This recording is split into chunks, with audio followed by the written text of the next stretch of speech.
NASCAR, celebrating 50 years in auto racing from 1948 to 1998. Daytona, USA, located on the grounds of Daytona International Speedway, is referred to as the ultimate motorsports attraction. And we greet you from there today as we begin our second NASCAR ESPN2 Marathon. Hi, everyone. I'm Bob Jenkins, along with Benny Parsons. And as you know, NASCAR is celebrating its 50th anniversary this year. And we have virtually a year-long celebration of that. And we kick it off with this second marathon. Today, we will begin the first of 9 races and 32 hours of programming. Get ready for a lot of racing, Benny. And folks, you don't have to stay up 32 hours to watch your favorite race to see what the races are going to be. Just check your TV guide. There'll be a listing, and you can figure out what races that you want to watch of this marathon. Might be a good time also to get that VCR fired up and get some cassettes out, because you can tape all of these things, of course, and watch it whenever you want to. Well, in our first marathon, we went back to as early as 1983. This time, we're going to begin in 1991, a very significant race from August of that year. You know, Benny, until the Brickyard 400 came along, Michigan International Speedway was the closest to my home in Indianapolis where I could see Winston Cup racing. And I've been going there virtually since the track opened, but at one time it almost closed until Roger Penske saved it. And now it is a showplace, an absolute showplace. And has always been one of the most competitive racetracks on the NASCAR Winston Cup circuit. As a matter of fact, in the 1980s, literally folks wanted to get up at halftime and go buy another ticket because they had gotten their money's worth in the first half of the race. That's for sure. Well, this race will be containing some special significance, as each of our races will. And I think it'll be very obvious as we get toward the close of the race why it was so significant in ESPN's broadcasting history. We go back to August 18th of 1991 for the Champion Sparkplug 400 from Michigan International Speedway. In the booth, myself, Benny, and Ned, and in the pits, John Kernan and Dr. Jerry Punch. Representing the children of America, I am proud to say, gentlemen, start your engines! The serenity of the Irish hills of South Central Michigan are awakened with the sound of race engines. 40 high-powered cars get set for 400 miles at Michigan International Speedway. Ernie Irvan thinks about his reversal of fortune that put him in victory lane last Sunday at Watkins Glen. After an apology to fellow drivers at Talladega, Irvan visited victory lane for the second time this season. Mark Martin has reversed his fortunes of earlier this year, accumulating most Winston Cup points in Charlotte. At the Glen, he suffered a setback on the last lap, spinning with third-place Davey Allison. But he came back to finish third. Allison, the winner here in June, finished ninth. Dale Earnhardt, the Winston Cup points leader, hopes to reverse his fortunes of last Sunday. He jumped a restart, and even a plea from car owner Richard Childress to NASCAR officials still resulted in 2 black flags. Dale finished 15th. Ricky Rudd picked up another 10 points on Dale in the battle for the Winston Cup with a runner-up finish at the Glen. Rudd comes here to Michigan hoping to close the gap even further. All 40 drivers wonder what their fortunes will be as the Champion Sparkplug 400 is ready for the green flag.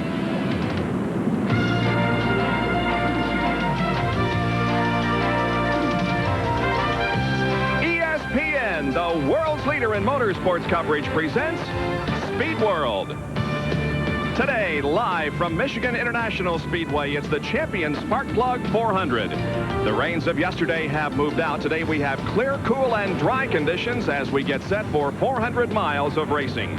It's the 19th event of the year, and the quest for the Cup point standing showed that Dale Earnhardt has a 108-point advantage on second-place Ricky Rudd, and the top 5 are separated by only 263 points. Good afternoon, everybody. I'm Bob Jenkins, and welcome to Michigan.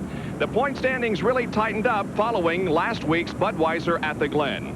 Now, for those of you who play the numbers, 3 races ago, the number 2 car of Rusty Wallace won at Pocono. 2 races ago, the number 3 car of Dale Earnhardt won at Talladega. Last week, the number 4 car of Ernie Irvan won at Watkins Glen. Could this be the week for number 5, Ricky Rudd, and could he close in the points even closer? Well, he doesn't have a particularly good starting position. He's way back in 12th. But Earnhardt has an even poorer starting position. And for more on that, let's go to pit road and Dr. Jerry Punch.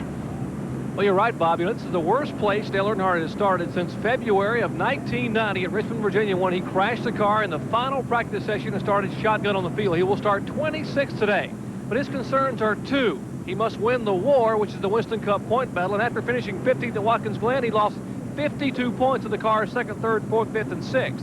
But he'd like to win the battle, winning the race today. But you know, no one's ever won here at Michigan starting outside the top 10. And both the bow-tie banner waivers for Chevrolet, he and Ricky Rudd, 1 and 2 in the points, starting outside the top 10, so they'll have a long way to come toward the front. It is a Ford beast up front because the Ford cars have run awfully well.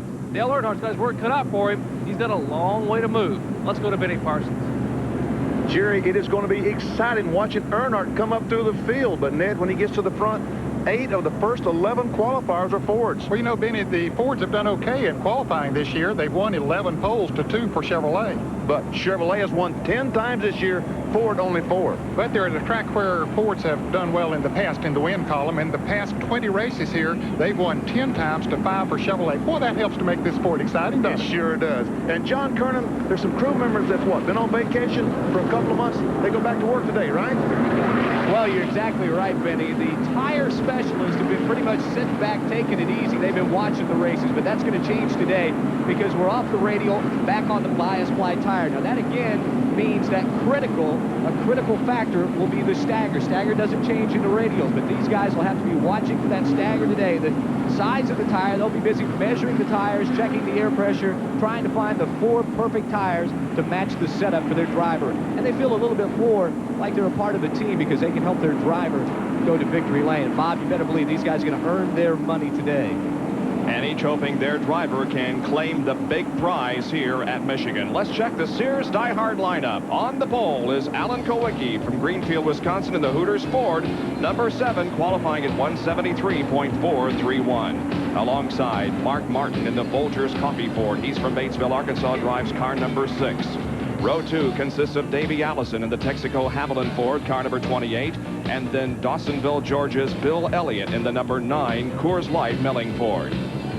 Going to row number 3, it's Ernie Irvan, last week's winner in the Kodak Film Chevrolet, car number 4, and alongside the Budweiser Baby Ruth Ford, car number 11, driven by Chevron New York's Jeff Bodine. Darrell Waltrip starts in 7th position, driving the Western Auto Chevy car number 17, and then Sterling Marlin in the Maxwell House Ford, car number 22, Sterling from Columbia, Tennessee. The 5th row is Rusty Wallace from St. Louis in the Miller Genuine Draft Pontiac car number 2, and Morgan Shepherd in the Motorcraft Ford car number 15. Morgan hails from Conover, North Carolina. Dale Jarrett starts in the 11th position inside row number 6 in the Citgo Ford car number 21, and to his outside is Ricky Rudd in the Tide Exxon Chevrolet car number 5. In the 7th row, it's Jimmy Spencer and Harry Gant. Row number 8 is Ted Musgrave and Chad Little. The 9th row, Hud Strickland and Ken Schrader. In row number 10, it's Derry Cope and Bobby Hillen. Going to row number 11, Michael Waltrip and Buddy Baker. There in row number 12, you see Richard Petty and Stanley Smith, who had a win here yesterday. The 13th row, Labonte and Earnhardt. There he is, back outside of row number 13. 14th row, Speed and Brett Bodine. In row number 15, for this afternoon's race, it's Rick Wilson and Rick Mast. Row 16 consisting of Dick Trickle and Joe Ruttman driving a Chevy this weekend. The 17th row, Dave Marcus and Wally Dallenbach. Jimmy Means and Bobby Hamilton make up row number 18. And the last 2 rows consist of Jim Sauter and Mike Chase. And in row number 20, it's H.B. Bailey and Bobby Labonte, car number 44. Michigan International Speedway. This is the final race on a super speedway that is a track over 2 miles in length. This is a 2-mile D-shaped configuration. The pole speed was 173.4 at a time of 41.515 seconds. We'll go 200 laps this afternoon. The field separated by only 1.3 seconds. Michigan International, it is a tri-oval. There you can see that the main pits are located here on the main straightaway. The banking in the turns, it's 18 degrees down in turns number 1, 2, 3, and 4. The front straight has banking at 12 degrees, and the backstretch, a banking of only 5 degrees. It's a very competitive racetrack. There is the bumper cam on Lake Speed's car as he begins to warm up the tires and get set for the competition here this afternoon. Dale Jarrett's front bumper now showing you the picture as he's lined up just behind Rusty Wallace in front of him. Morgan Shepherd to his right, and there is the view that Morgan Shepherd has in the Motorcraft Ford as he gets set to take the green flag and begin our competition here this afternoon. It is an absolutely gorgeous day. It's nice and cool. We don't have hardly any clouds in the sky, and the pace car is about to pull off the racetrack. 40 cars and drivers, and the house is full here this afternoon. Not a seat available anywhere. And the field comes down, accelerating, looking for the green flag. It is flying, and the champion Spark Plug 400 is on.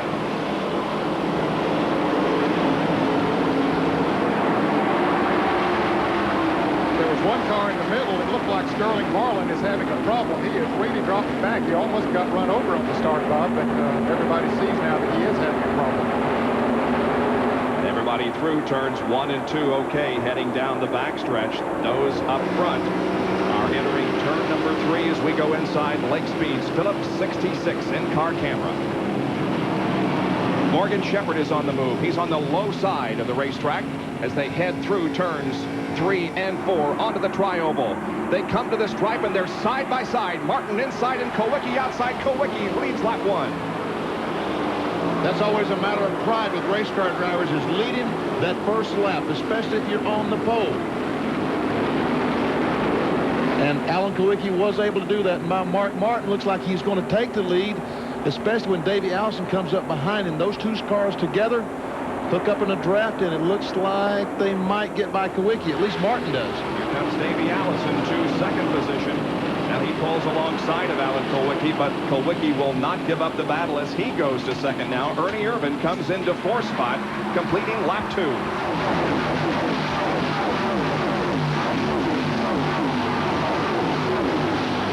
Jerry Punch has a report on Mark Martin. Well, Bob, Mark Martin has already died one moment here today. Just moments ago, before they gave him the start off pit road, he had an equalized right front tire, so they had to come up and change the right front tire on pit road, and therefore he would have had to pit about lap 3 or 4 anyway for the vibration, so already been pretty lucky here at Michigan.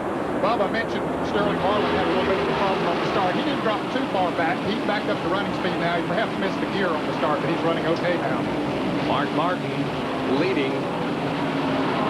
Look at Rusty Wallace moving around Darrell Waltrip and bringing Bill Elliott with him. Or Bill Elliott's trying to come with him. Bill's now be in trouble. Those guys on the outside up in the groove.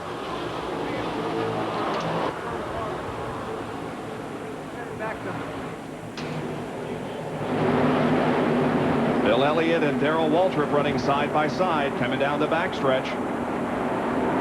Elliott, the winningest active driver here at Michigan International, having won 7 times at this 2-mile facility. Darrell Waltrip, on the other hand, has won twice.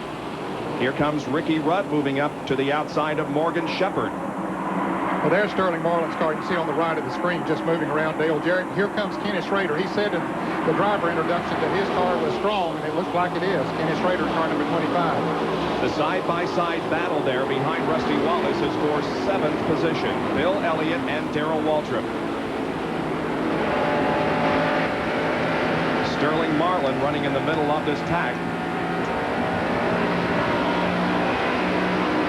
Jerry can update us on what happened to Sterling Marlin there on the start. Bob, they brought a brand new race car here to this racetrack, and of course, one of the problems they had with when they took off and he tried to change gears, the clutch pedal stuck to the floorboard. He couldn't get the clutch pedal to come back up so he could change gears. He had to physically pull the pedal back up with his foot to get the car to change gears, but now he's in high gear and running pretty well. The concern that I have is what's going to happen when he makes a pit stop. If that clutch should hang down again, he would be in trouble. Davey Allison trying to take that 2nd spot away. We've got 3 Fords in front. The one on the left side of the screen is Mark Martin. He's the leader. The dark car on the inside is Davey Allison. He's trying to take 2nd spot away from Alan Kowicki on the outside in the orange and white car.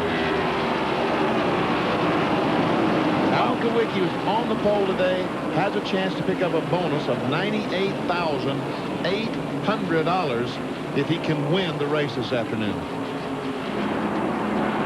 Now with those guys side by side, the others hook up in the draft and they close in on this battle for second position. Ernie Irvan running back in fourth spot, and then Jeff Bodine. But Davey Allison and Alan Kulwicki continue to run side by side as they go through the first and second turns. And as they do that, not only do those behind them catch up, but Mark Martin is able to pull away. That's the greatest thing about this racetrack. Those cars can go in the corner wide open at speed and run side by side comfortably, that they're not going to bang off each other. Watch them as they go in the third corner. They can both go in the corner at any speed they want to, and they have a racetrack to run on. The racetrack is 73 feet wide, giving these drivers lots of maneuvering room. And the battle for second position continues as Martin leads. Allison running by himself down in the lower groove. Davy's car must be a little bit loose getting into the turns, because he can get up beside of Allen coming off the turns and look like he's going to move around him.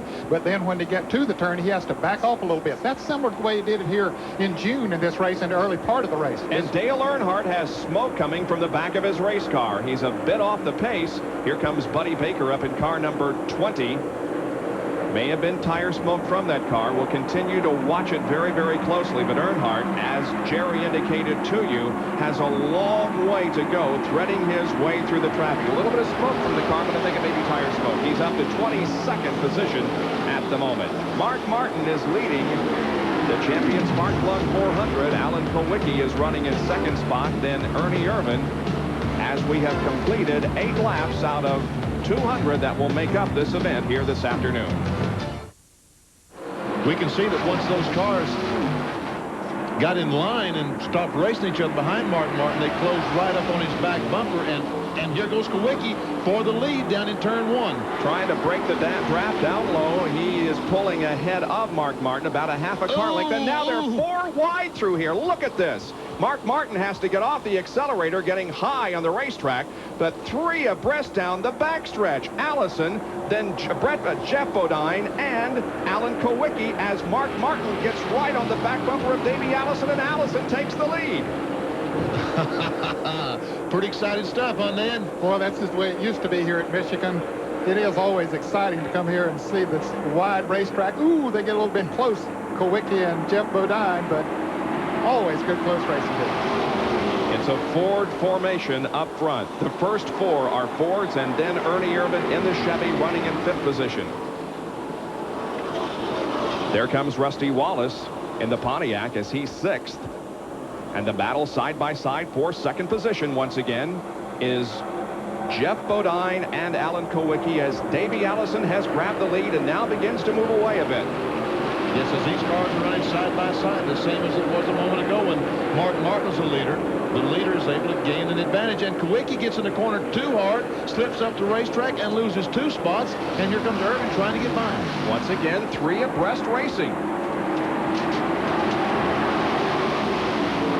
Well, I think that's what Davey Allison needed, was an opportunity. I mentioned earlier that his car might have been a little bit loose on the low side of the racetrack, but once he got in position that he could take the lead, then he could take off. That's exactly the way he did here in June. Once he got out front, he took off.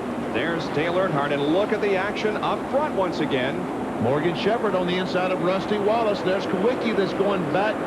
He got in the corner just a moment ago, slipped, and has lost 5 or 6 spots since then. And there comes Morgan Shepherd up to challenge Ernie Irvan. Now, Dale Earnhardt, as we indicated, there was a little bit of smoke seen from that car. Jerry Punch has a report on that situation. And Bob, just a moment ago, Earnhardt nearly tagged the wall. The car went all the way across the racetrack. Let's find out from Richard Tiller. Richard, the car appears to be smoking just a little bit. What's the problem? Well, we think it's tire smoke because the car's been real loose ever since the start. We're going to try to get him in here and tighten him back up. Well, again, it's about 10 or 12 degrees warmer today than it was yesterday, and the cars, a lot of them complaining of being awfully loose. Earnhardt among that bunch. Bob? Dale is currently up into 20th position after starting 26th. I expect we'll see a lot of drivers that'll call for some help when they make that first pit stop. The sun is shining here today.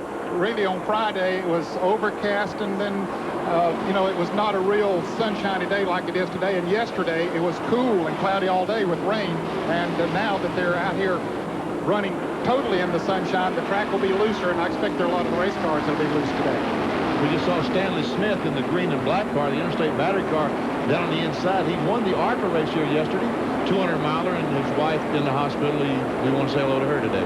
And he just made a pit stop, Ben. He had a throttle sticking on his Buick, so he had to make a pit stop. He's back out now running. Inside Lake Speed's car, the Phillips 66 in-car camera. That's Rick Wilson, the Snickers Buick, directly in front of Lake Speed. There's Joe Ruttman, the Dinner Bell car, up in front of Rick Wilson. Dick Trickle has already come in for a 4-tire change on the Team 3 Pontiac. And Hut Strickland is a little bit off the pace going into turn 1. He was a real factor here in June, had his best finish ever, in second place. Alan Kowicki and Bill Elliott are running together on the track. That's 7th and 8th position. Well, I'm going to take that back on Hut Strickland. I just saw him on the low side of the racetrack, but what he was doing was making a pass. He's doing okay, so fans of Hut Strickland don't get upset there. He's moving along okay. Now, we watch these cars as they come off the racetrack. They're down in that dark part of the racetrack. But Dale Earnhardt is not. Here he is. Now, let's follow him if we can down through the first and second corner. And he's fighting a loose race car. Jerry Punch just told us that the car is loose. Now, what you're going to do is go up in green racetrack where nobody has been before, trying to grip. See that gray racetrack, Earnhardt? Oh, he's relaying a whole new streak up there. I mean, there's nobody. And we see him smoke that right rear tire as he comes through the corner. That means the car is loose. But he's up there where no one else is running, getting that green racetrack. Morgan Shepherd is making a bid as we jump inside his Motorcraft Ford. Yeah, trying to move around Ernie Irvin. Now, I'll bet that that's one car, the 15 car of Bud Moore, that was set up a little bit tight today, and that's probably working well for him. They normally like to set the car up pretty tight, and I think that's an advantage for him right now. This is the battle for 4th position, Morgan Shepherd and Ernie Irvin. We might mention that, yes, it is a totally green racetrack because after yesterday's ARCA race that itself was interrupted by rain, we had a downpour that completely washed the surface free of any rubber that had been built up all weekend. So it's a green racetrack that they race on here today. Our Igloo in-car camera showing you the pictures there momentarily from Morgan Shepherd as he now continues to battle with Ernie Irvin. Puts the Ford slightly ahead of the Chevy as they hit the stripe, but Ernie Irvin battles right back, and Morgan will fall in behind him. Yeah, on the straightaway, Ernie is able to pull him just a little bit. Now, you can see Morgan really drive deep into the turns, and he has the advantage going into the turns and through the turn, but once they hit a straightaway, Ernie is able to pull back, but maybe not this time. Now, this time, Morgan was able to clear him in the corner, pulled ahead of the Chevrolet, the Kodak Chevrolet. So Morgan Shepherd running a different line than anybody else. He's running right on the bottom. See how much lower he is than anyone else. As Ned said, car is tight enough. He can run down there, but not too tight that the right front slides across the racetrack. Davey Allison leads, and Jeff Bodine running in second. There are 3rd, 4th, and 5th. Mark Martin, Morgan Shepherd, and Ernie Irvin. 20 laps completed here in the Champion Spark Plug 400 at Michigan International Speedway. We'll be back in just a moment.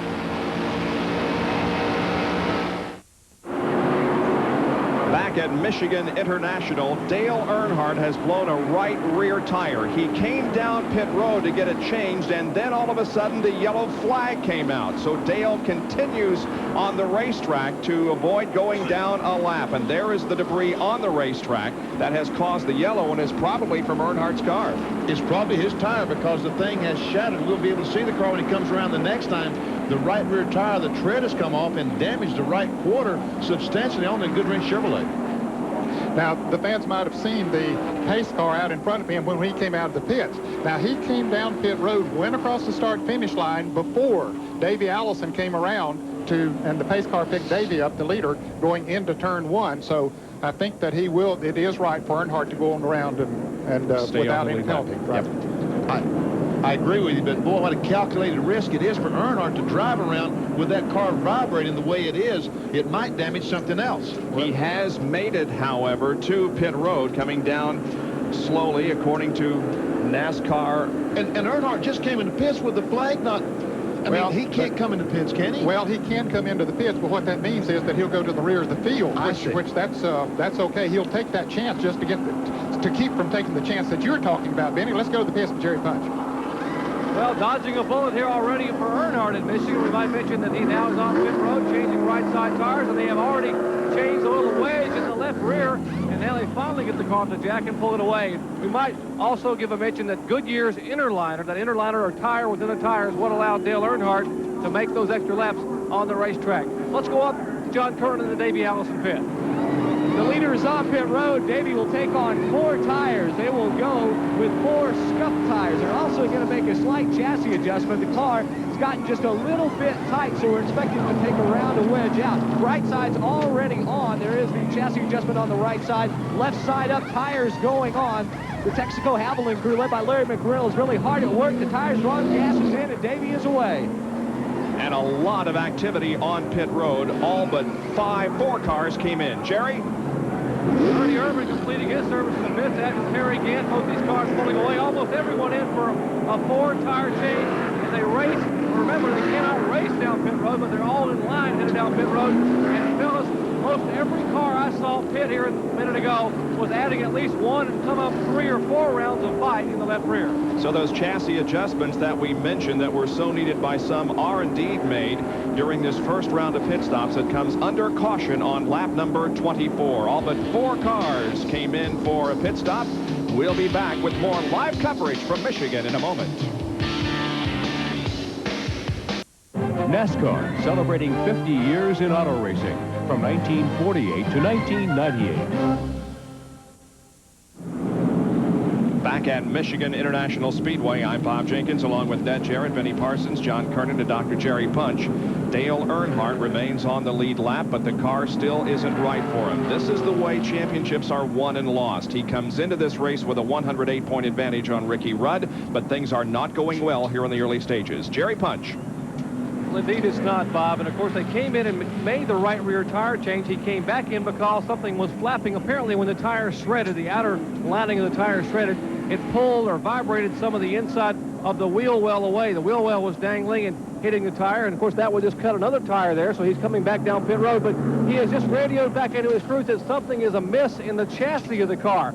They're going to bring the car back in as he comes on the pit road to me right now. And the Goodrich 2 will go to the right side of the car and try to look beneath the rear of the car to look at the Panhard bar, the rear sway bar, the trailing arms. Because Earnhardt is complaining that something is amiss in the rear of the car, and they have the car jacked up, and certainly not the way they wanted to start a Sunday afternoon here in Michigan. There we saw the NASCAR official. We saw the NASCAR. The engine is turned off on the Goodrich Chevrolet. So evidently they found something under that that's going to require some extensive work because they have turned the engine off. Well, now the pace car is coming off of turn 4. He's still maybe 30 seconds or so from going a lap down, but I'm sure they're keeping their eye on that. But there's Richard Petty. He had his STP Pontiac in up on the jacks. Earnhardt does go back out, so he'll stay in the lead lap. You see the pace car coming off of turn 4, but he and Richard Petty both will get out and stay in the lead lap.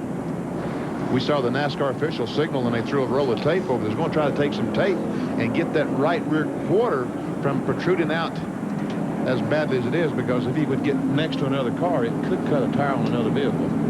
Field is under caution because of debris on the racetrack. H.B. Bailey, the car right behind the pace car, and here's Jimmy Means pitting. Okay, he had taken the lead, Bob, as a result of everybody else coming into the pit. So the Alka-Seltzer Pontiac of Jimmy Means gets 5 bonus points for leading here at Michigan. He's led a number of races this year. Heads up driving on his part, and saved his pit stop for a little bit later. Jimmy, of course, involved in that tragic accident last week with J.D. McDuffie, or he got into the accident. J.D. had hit the fence. You see them making a chassis adjustment on the Alka-Seltzer Pontiac. Well, Richard Childress and the team having a big discussion as to what to do and how to. They break up the discussion, and we will see if Dale comes back in for it. Yes, he is. He's coming down pit road once again, headed toward you, Jerry. Well, I think they may have some serious problems beneath this car, and I heard a discussion a minute ago about something in the rear of the car. They may have to re-weld something. It may have come loose from the frame. They're bringing him back in to jack it up. I was just a minute ago dispatching one of the crew members who cut his finger pretty significantly on some of that torn sheet metal, and we sent him over to the ambulance crew here a minute ago. I turned back around and talked to the crew about the problem with the race car, and now Earnhardt has brought the car in, still sitting in the car. As you can hear, he has shut the motor off in the Goodwrench Chevrolet, and they are calling for jack stands on the right side of the car, so they were going to have the car up and on a jack stand for safety reasons, and apparently the bushings have pulled out of the front of the trailing arm. That's the long arm that helps support the rear end. The bushings have been pulled completely out of the front of the trailing arm, which will mean the car will have to come around and come behind pit wall, be put up on jack stands, and have some welding done. So it's going to be a long day, and once again, he's going to lose valuable points in that pursuit of the Winston Cup title. Well, one thing going in Dale's favor, the yellow remains out because there is a safety vehicle over in turn 1 sweeping debris from it. Well, there are many things that can go wrong during the course of a race, be it mechanical or whatever. We often hear of a blown engine. Well, here's one way in which an engine can blow. Jerry Punch with a track back.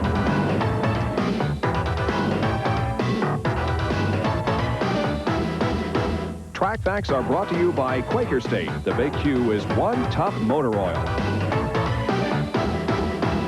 Quite often a crew chief will tell us they think they may have dropped a valve or lost a cylinder. Well, the symptoms that produce that kind of problem can come from any number of failures here in the head, including a breaking of the rocker arm. But the most common cause really is a valve spring failure, as Randy Dorton now explains. That's correct, Jerry. Here we have the various components used in assembly. This is the valve spring itself. This is set up at a certain pressure to precisely control the movement of the valve. This is one of the first indications of a problem where the inner spring here has broken and only detected by the engine builder when it's disassembled after a race. But this progresses along. The outer spring now has destroyed itself, which has greatly reduced the pressure. At this point, the driver notices he has a problem. He's losing power. The crew chief can see it in a stopwatch. But this gets worse. Now the outer and inner has completely destroyed themselves. The retainer is broken, and this leads into where the valve itself can break off and put you out of the race. And long straightaways like Michigan are enemies of valve springs. At the end of this long straightaway, if the wind is blowing down the front straightaway, you can break a valve spring easily at this racetrack. There we see Earnhardt. He didn't break a valve spring. That's right. It isn't the problem with Dale Earnhardt. They're going to work on the rear end of the race car, but he has pulled behind the wall, and so will now go a lap down at least as they try to make repairs on the GM Goodwrench Chevrolet. Back in a moment at Michigan.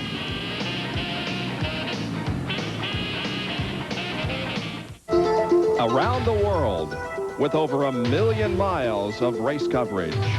ESPN Speed World today at Brooklyn, Michigan, Michigan International Speedway for the Champion Spark Plug 400. Jerry Punch is with Dale Earnhardt. Still sitting in the car here talking to Richard Childress and who just showed him here a minute ago what the problem was. And Dale, a tough break for you. They were trying to repair, what, a trailing arm?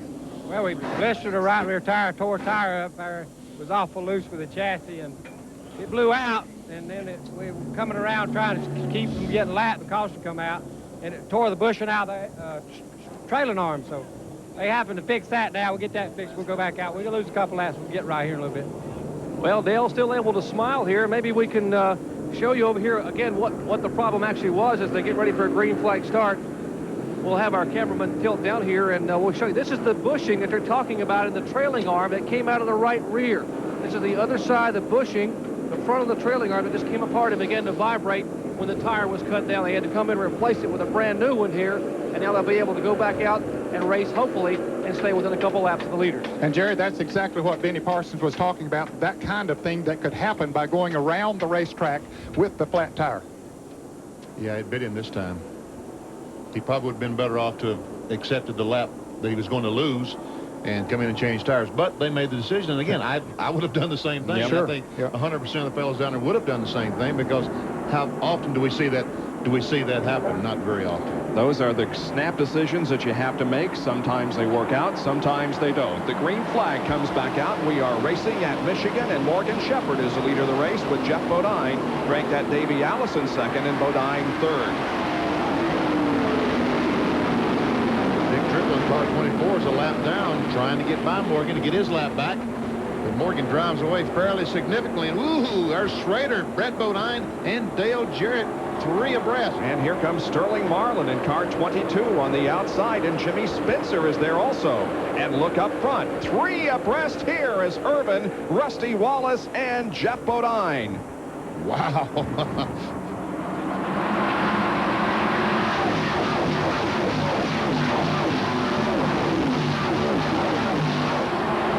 Look at this. Darrell Waltrip is on the inside of his brother.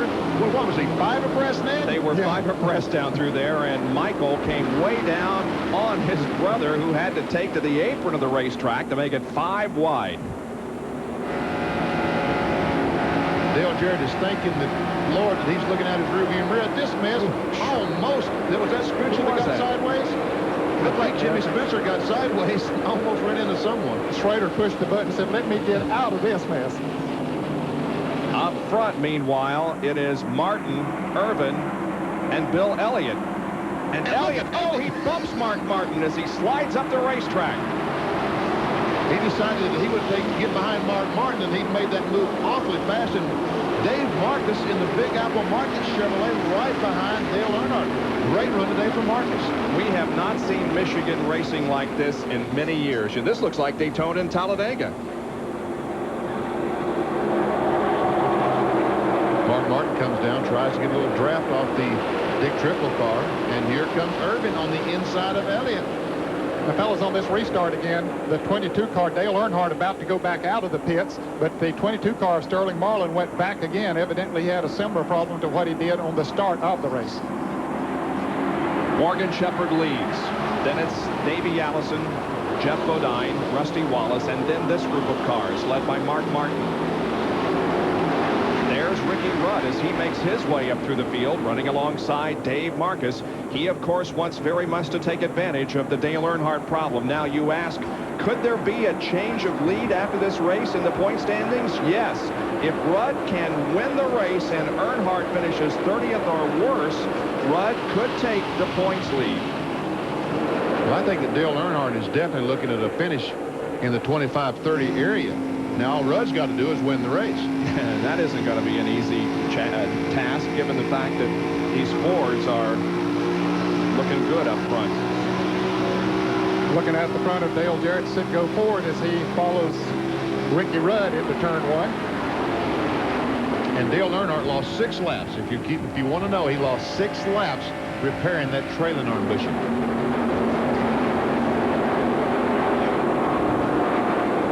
Rudd moving down to race alongside Dick Trickle in the Team 3 car, which announced earlier this week officially that Kenny Wallace will have the seat in this machine all of next year. Now, Dale Jarrett doesn't know which one to follow. Surely he's not going to try to go between them. Don't do that, Dale.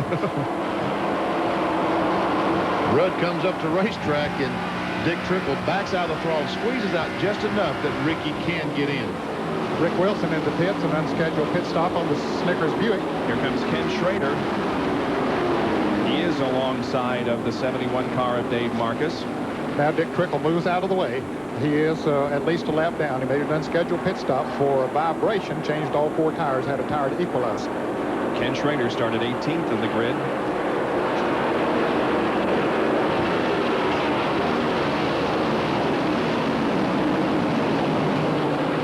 Schrader, his car handling well on the bottom of the racetrack.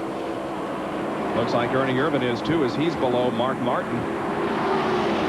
Race for 6th spot. Ernie trying to get away from Martin so he won't slow the cars down, and pulls up right in front of Mark Martin. Harry Gant, meanwhile, the Skull Bandit has pulled up on the back bumper of these 2 cars. Now, Benny, when Irvin went back in front of Martin there, now Martin trying to go back around him, but to us, looked at it coming on the TV, it looked like he pulled back too quick, but his spotter was up there and said clear.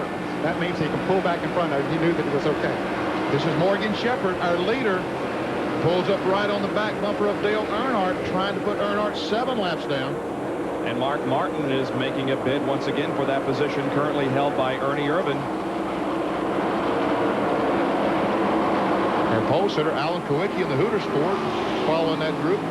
Harry Gant, Ernie Irvin. And Martin's hung down on the inside.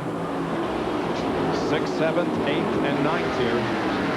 And Sterling Marlin is entering pit road with an unscheduled pit stop. So Maybe that clutch problem persists as we watch Mark Martin and Alan Kowicki, the pair of Fords, race side by side. There's the Jerry punches down there. Benny, it's not the clutch problem. They have a vibration, and they're going to change right side tires. It's all what happened to Dale Earnhardt when he ran out there with a very, very loose race car, which began to vibrate. He lost a tire, and don't want the same fate to happen to the Maxwell House Ford. So they will come in and change right side tires. He will not lose a lap. Well, in fact, he will lose a lap as he comes exiting down pit road. Here from the leader for turn 1. Only a 12-second pit stop for Sterling Marlin, but yes, he goes a lap down as the front runners pass him by at top speed.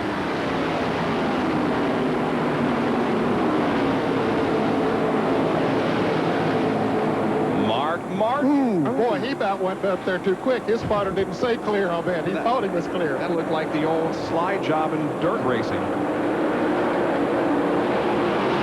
We are 38 laps into this race, and at this point, all 40 cars are still running.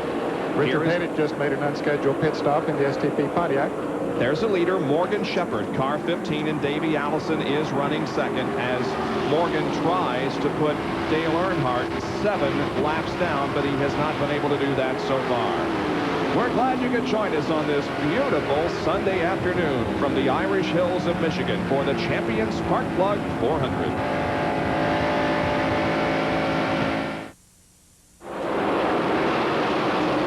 We are back at Michigan, and there is a new leader. Davey Allison in car number 28 has grabbed the lead away from Morgan Shepherd.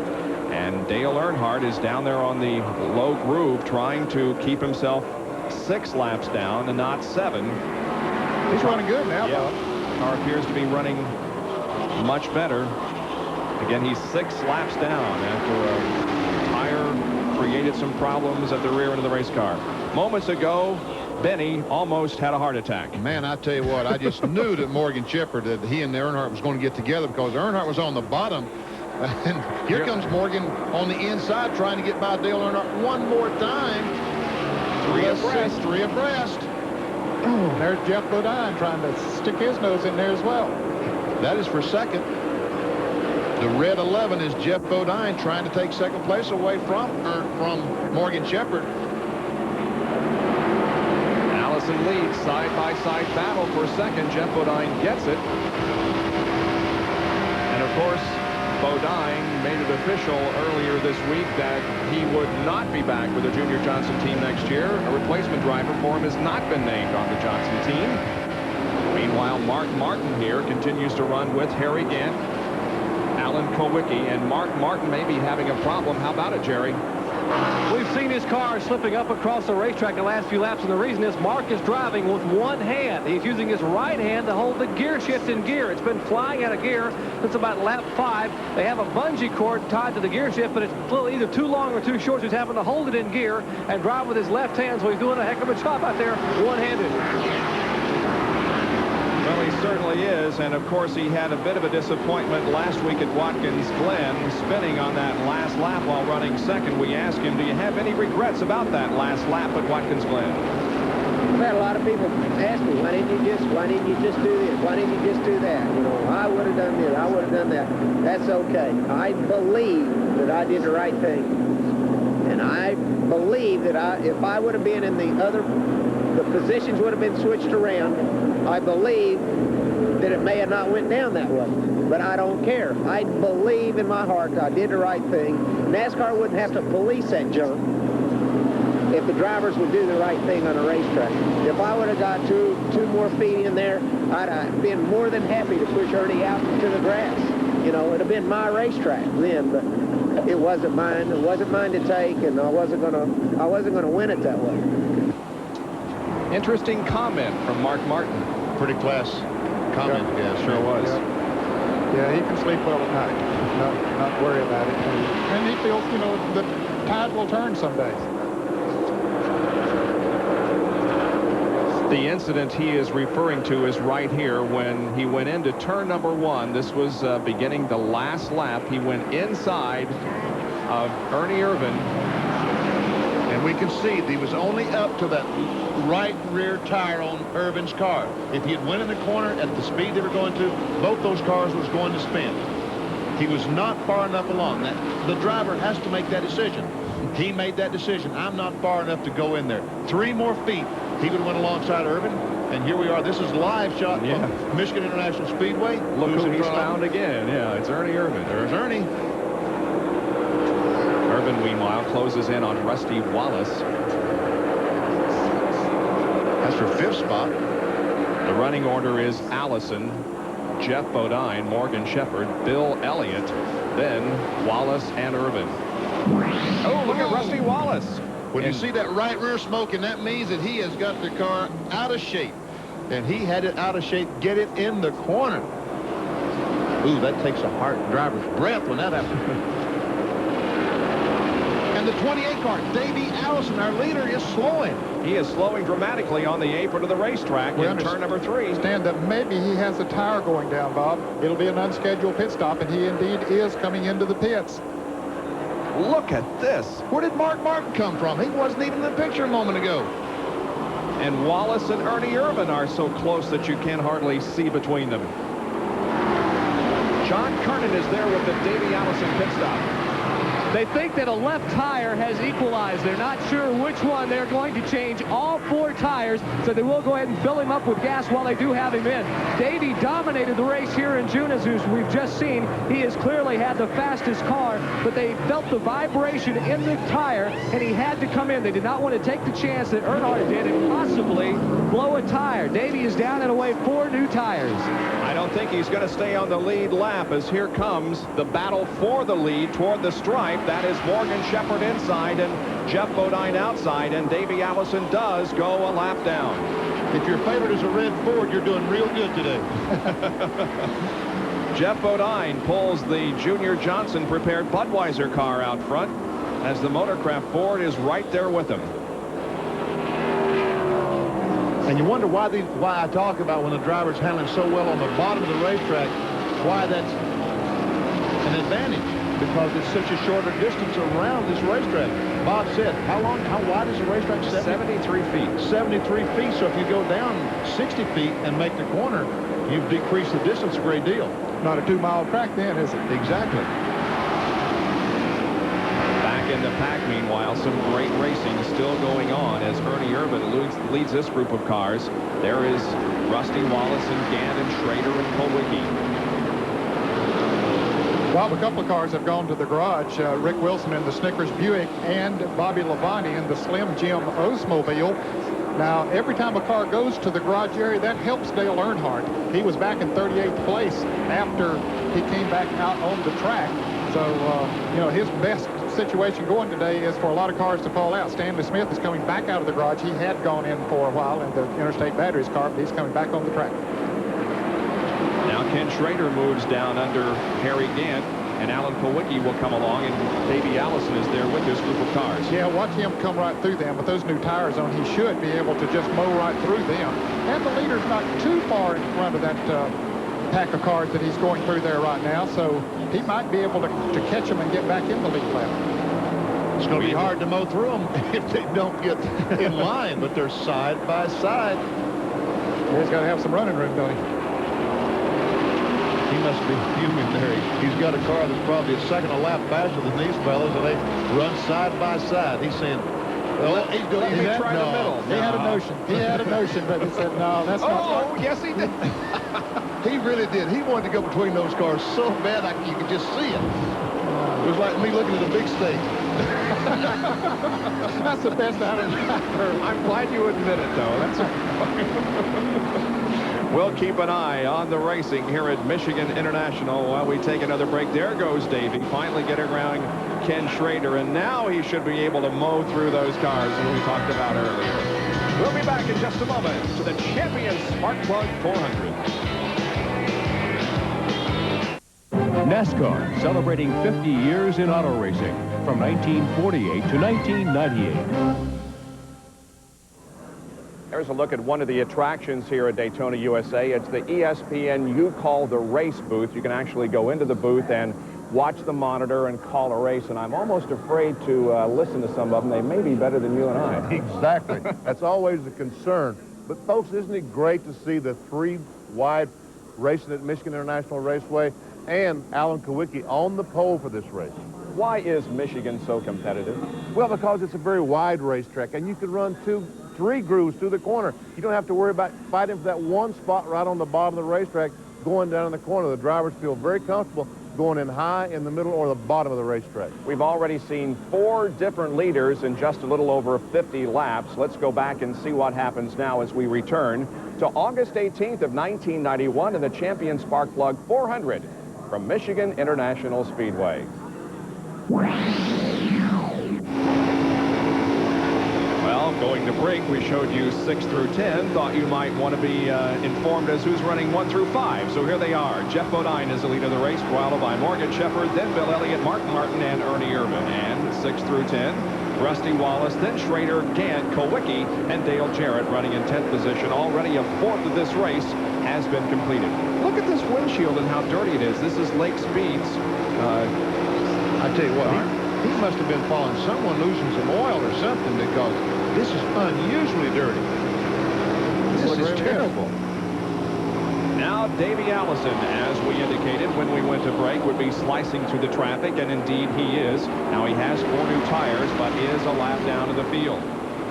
And we see, when he goes around on the bottom of the racetrack, you see what kind of an advantage he has on the Earnhardt car that's running on the outside. That's what I was referring to a moment ago. Just the difference in the distance. And here comes Brett Bodine.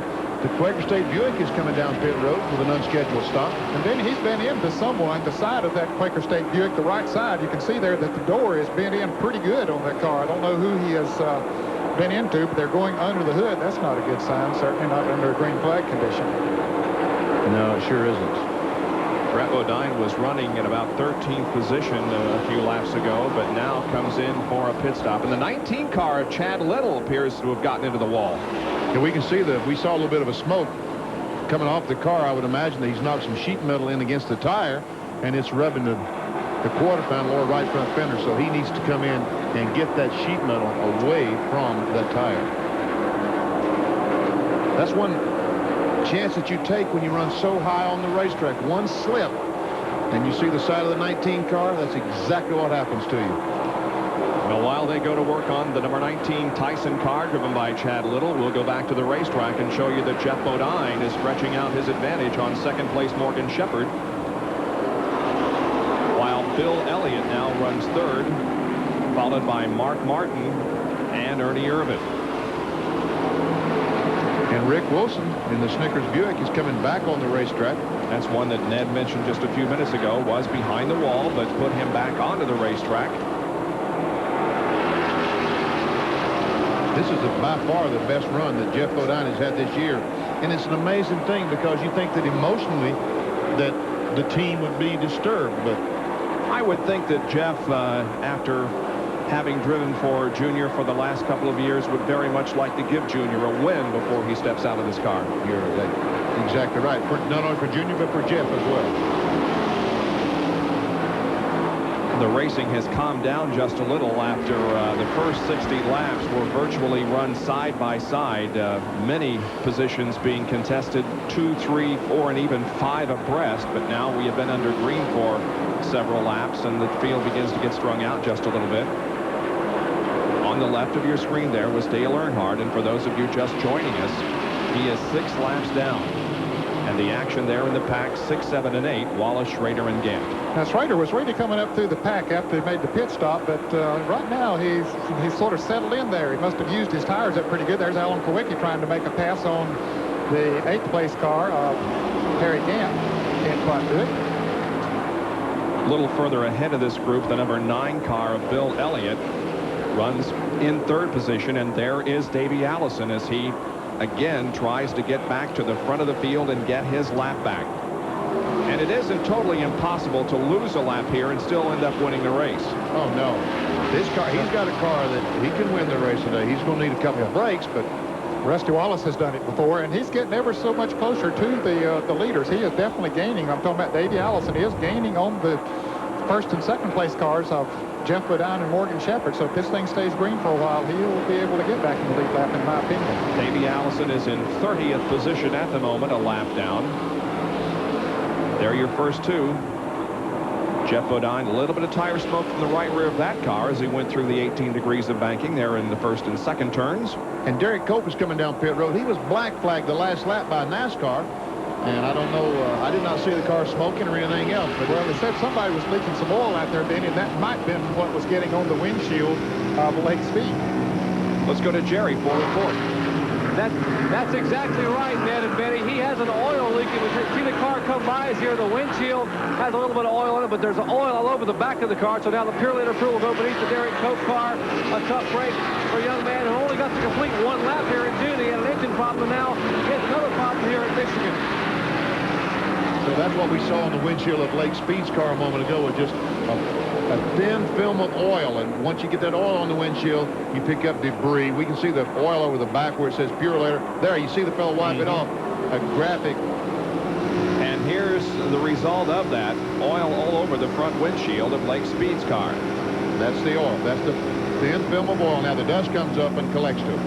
The advantage to running up front and staying clear of all of this. Look at the difference in the windshields on Lake Speed and the shot from the Igloo in-car camera in Morgan Shepherd's machine. Morgan Shepherd knows that he is, as they take the Pure Later Chevrolet of Derek Cope behind the wall, you can see there. But Morgan Shepherd, he knows he's running on a sunshiny day. Lake Speed thinks the clouds is going to rain. Well, the Bob Whitcomb team will be intact next year as they have re-signed with Pure Later and with Derek Cope. So we'll expect them back in 1992. We'll be back with more live coverage of the Champion Spark Plug 400. And look at this two abreast racing. That's Schrader and Harry Gant, Rusty Wallace, and right there is Dale Jarrett. He's trying to figure out which one of these guys is going to be the best.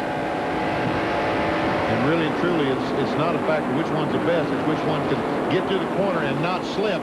Now, Harry Gant's going to try to come down on the inside of Schrader. No, he decided to better than that. And he made a good choice.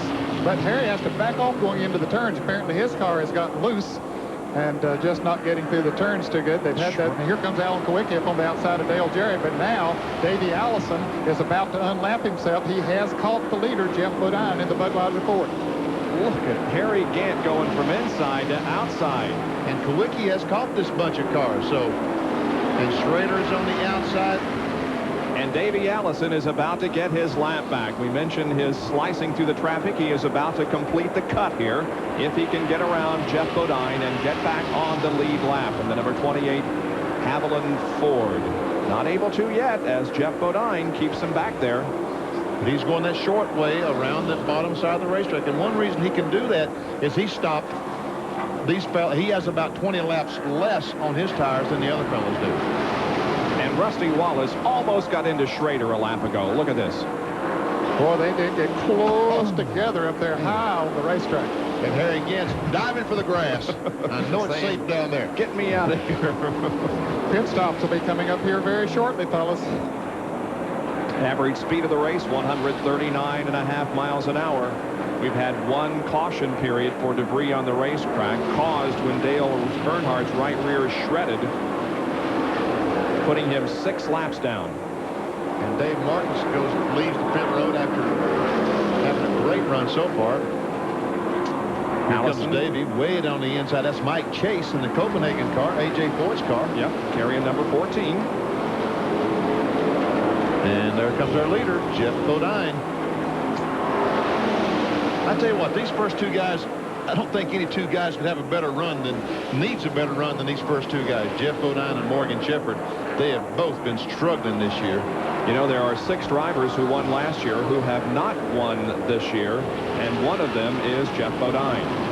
The other 5 are Kowicki, Shepherd, Martin, Cope, and Bodine. And the 6th car, we understand, is going to be coming in next time for a pit stop.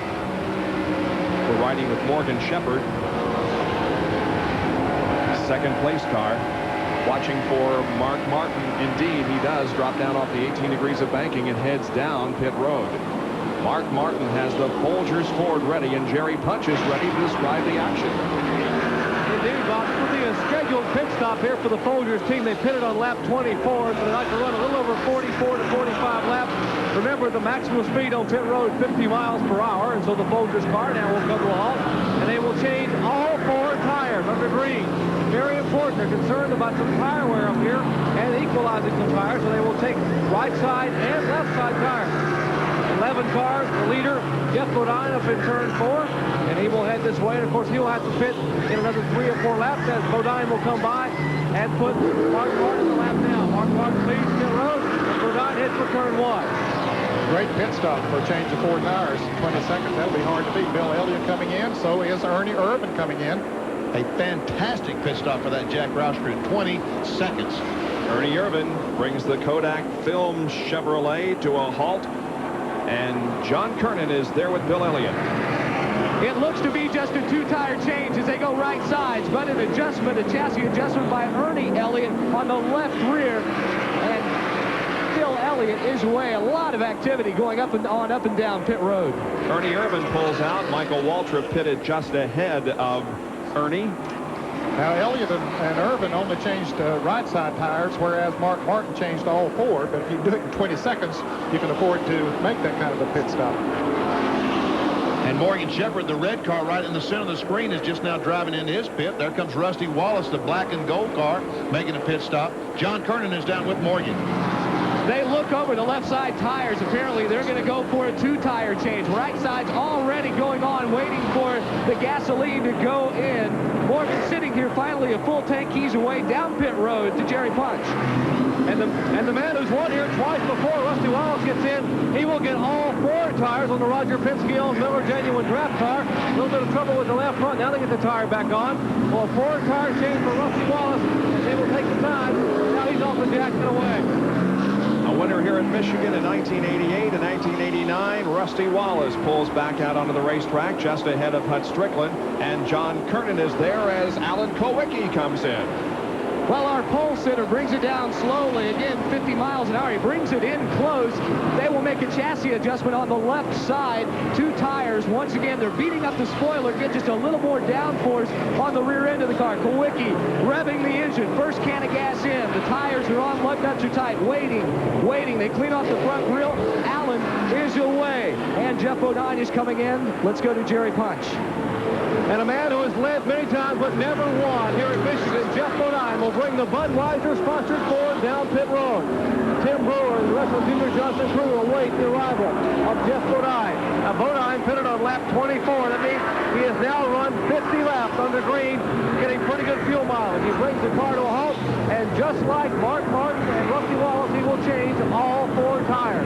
They have taken the lug nuts off the left side, cleaned the windshield, and the Budweiser crew hustling now. They saw a great pit stop by Steve Beal. Robin Pemberton is pitting up pit road a minute ago, about 20 seconds and a half for 4 tires. They had the left side tires going on, and Ricky Rudd comes down pit road in the Tide Chevrolet. He's in for his pit stop. The left side tires are on, and the Budweiser Ford moves back to turn 1. Here comes Rudd. He pulls out of the pits. They had trouble there on the left front of Jeff's car, resulting in a slower pit stop than Mark Martin's 20 seconds. Took about 25 to replace all 4 tires on Jeff Bodine's car. Ricky Rudd, who finished 8th here in the June race, comes back out onto the racetrack. Darrell Waltrip comes in as Terry Labonte goes out.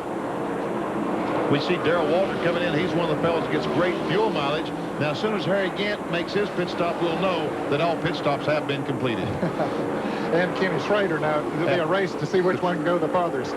Yeah, that's right. I forgot about Schrader. Here comes Harry Gant. He decides to come in, and you're right, Ned. Schrader stays on the racetrack, and Gant's coming down in the pits. Harry Gant makes his way slowly toward pit road as Darrell Waltrip at the bottom of your screen has completed the work on his car and pulls out. So Harry Gant comes in. Ken Schrader has yet to make a pit stop, and so he is the leader at the moment of the Champion Spark Plug 400 with 76 laps completed. We'll be right back. Back live at Michigan International Speedway in the Champion Spark Plug 400 Winston Cup race. 78 laps are completed, and Ken Schrader in car number 25 is the leader of the race, but will need a pit stop very, very soon, probably within the next 2 laps. They must be generating fuel on that car. He just runs forever, ever, and never stops for gas. We're going to lean down. Well, we see the Budweiser Ford. We're looking out of the back of, what's this, Morgan Shepherd's car? Dale Jarrett. Dale Jarrett's. Right there beside Sitco car. Lake Speed. And now inside Lake Speed's car. Phillips 66 in-car camera providing the shots there. That's Jarrett to the left. And Jarrett beat Jeff Bodine out of the pits, but he only changed 2 tires. He made a 13-second pit stop, and now the leader finally comes in. Schrader comes in, and Jerry Punch is going to be right there. And you know, the reputation for this car getting good gas mileage precedes it. In fact, some of the other teams were asking Kenny Schrader, said, hey, it's only a 400-mile race day. Are you going to have to stop for fuel? You know, so he's run roughly 55 laps. In fact, Richard Bruce said they may be able to make it as much as 60 or 61 laps between fuel stops. And that's what gave Schrader a good shot at having a finish here back in June. And now he brings the Kodiak Chevrolet to a halt, and they will change right side tires only. No more tire change here for the Kodiak Chevrolet team. Right side tires going on. They fill it up with fuel, and they're holding to get all the fuel in. Now he's far down the way. Pretty good pit stop. 14-second pit stop for Ken Schrader. So that puts, at the moment, Davey Allison in the lead. But remember, he is way off sequence as far as pit stops are concerned, and he will need a pit stop in probably 10 or so laps. I would dare say that that's probably correct. He stopped about 30 or 40 laps ago, so. Well, he stopped on lap 49, and we're at 80 now, so you're right, Ben. It was 31 laps ago, so he will have another pit stop coming up, perhaps in 15 laps. And their second and third, Bill Elliott and the number 15 car of Morgan Shepherd. Davey Allison continues to hang on the lead, but will be pitting before too much longer. Second and third right here, Bill Elliott and Morgan Shepherd. Take another break and be back with more of our live coverage in just a moment.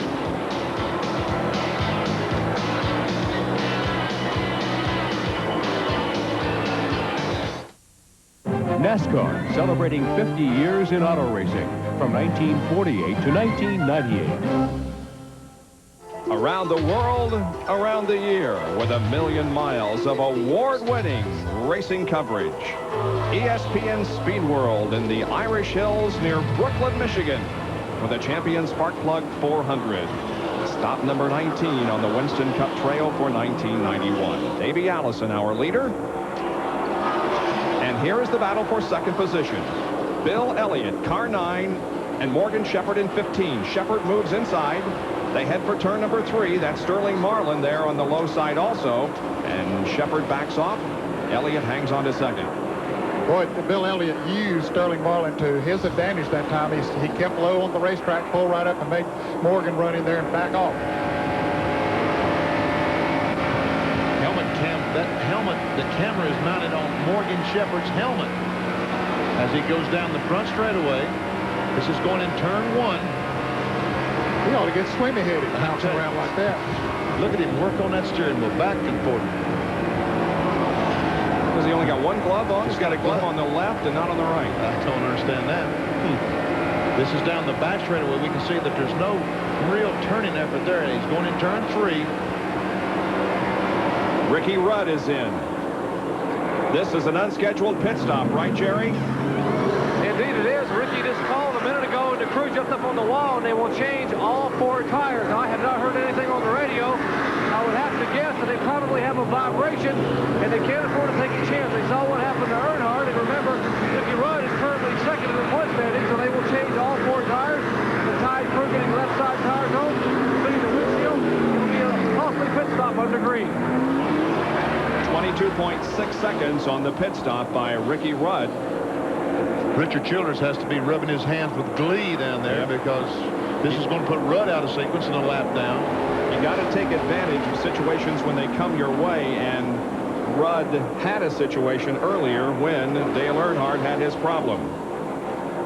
So Davey Allison continues to lead here at the moment. In the race here 8 weeks ago, he dominated the event, leading 107 out of 200 laps.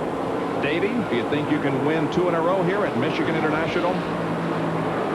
We brought the same car back, the same engine, the same racetrack. It's a little bit later in the year, and maybe we can just sort everything out and be ready for this weekend as good as we were for the last time here. But you know as well as I do that there's a lot of tough competition here, and we had the whole package right the last time, and everybody else had one area or the other, either a horsepower or the handling.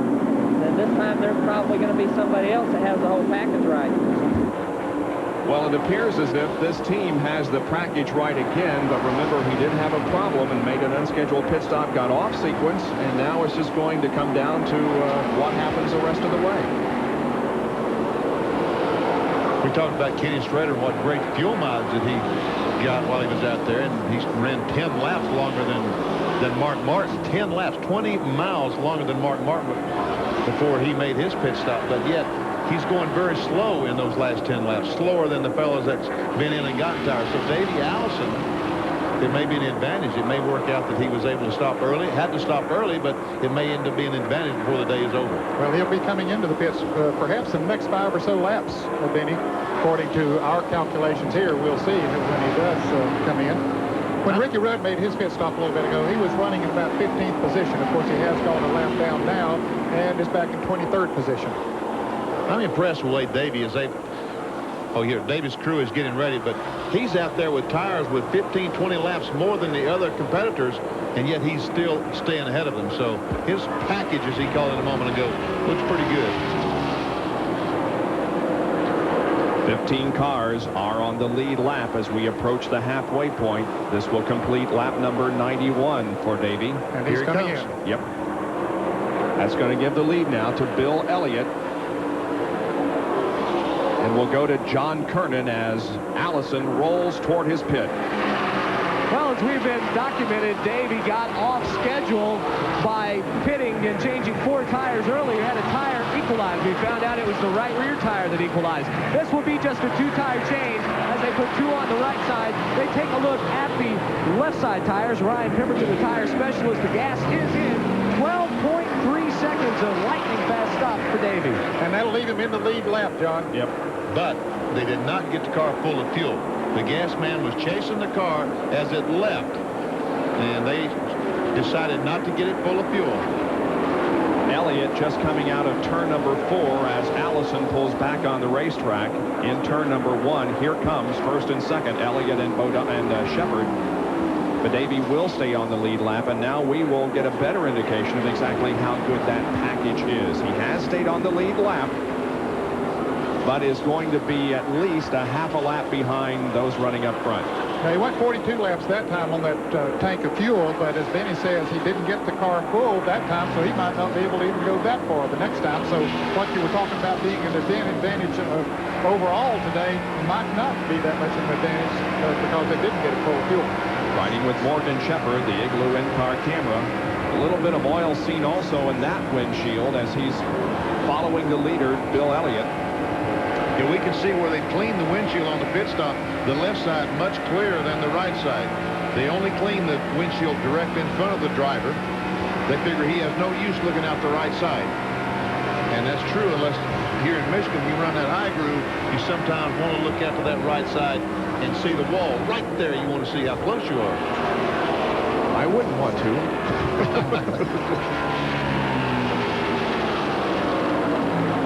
There's the helmet cam once again as we see Morgan fight the car through the 3rd and 4th turns. Remember, he's on 18 degrees of banking here. Look at him, saw that wheel. Man, he is really, you're making the car, you got to make it go left. You jerk it, it's got to go left. And as soon as you jerk it to make it go left, it may want to get loose and you got to go back to right and keep catching it. You don't think race drivers are athletes? Put your arms up and do that for 200 pull-ups.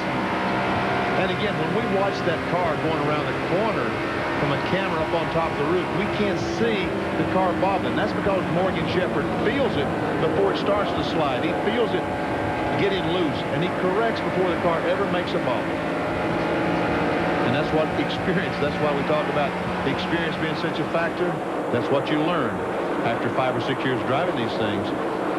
See how smooth it looks, Bob? Yep, he's running a much lower line than Elliott is, but it appears from this vantage point as a very smooth surface. It looks like, looking at it that way, it looks like even you could do it.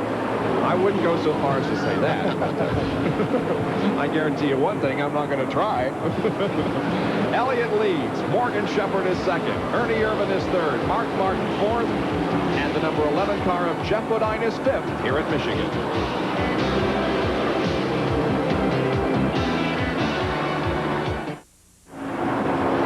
Back at Michigan International Speedway, Bob Jenkins along with Ned Jarrett, Benny Parsons, John Kernan, and Dr. Jerry Punch. We're watching Lake Speed, the Trop Arctic Pontiac. 22nd position, only 3 laps away from the halfway point. Now we look at Morgan Shepherd. We saw his helmet cam a few minutes ago, him sawing the wheel. You can see where the camera is. It's right down there on the bottom part of the helmet. Yeah, I see it. Right there. It doesn't look like he's working as hard from this angle, does it? No. But watch this when he goes into the turn. He's on the backstretch right now. But watch as he sets the car into turn number 3. And look at him work the wheel now. Okay, watch him as he makes the car go left, then comes back and catches it. Go left a little bit. Now, come back and catch it. Now, if he knew just exactly how much to turn it, he's scrubbing off just a little bit of speed there when he's turning it that way. But it's hard to get to know exactly how much you need to turn it. And really, he's not turning it that much. He wouldn't be scrubbing off much speed. He even had an opportunity there to reach up and scratch his nose. Did you know that? Yeah. How does he get to it?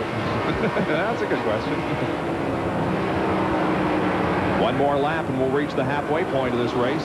What he's doing is pushing these goggles back up. Yeah, the perspiration on his nose and forehead makes him slip down, and so he pushes them back up. There we see Morgan Shepherd going through the bottom of the racetrack up in 3 and 4. Trying to find him a groove, trying to find him a faster way around the racetrack, a way that will allow him to pass that 9-car Bill Elliott. Doyle Ford shows them cross flags. 100 laps have been completed, halfway point.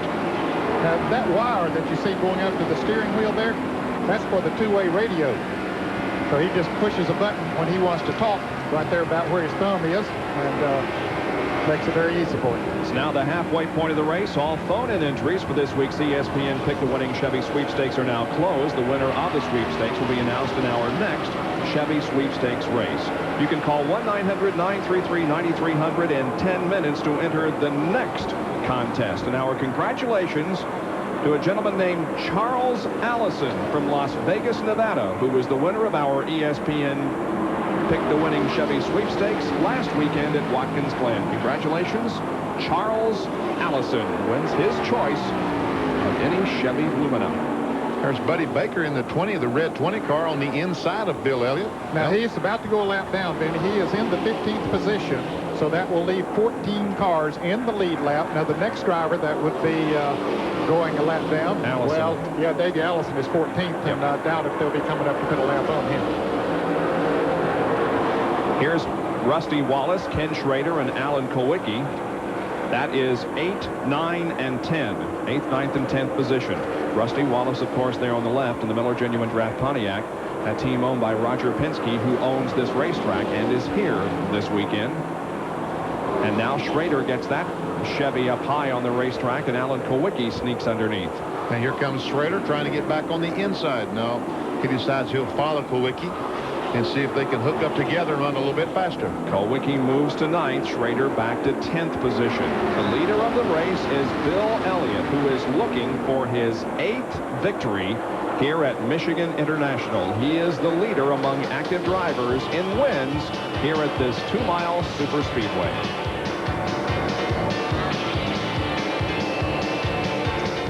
Ken Schrader had an encounter with the outside retaining wall, a minor one a lap or so ago, and he's headed for the pits. Jerry Punch is there.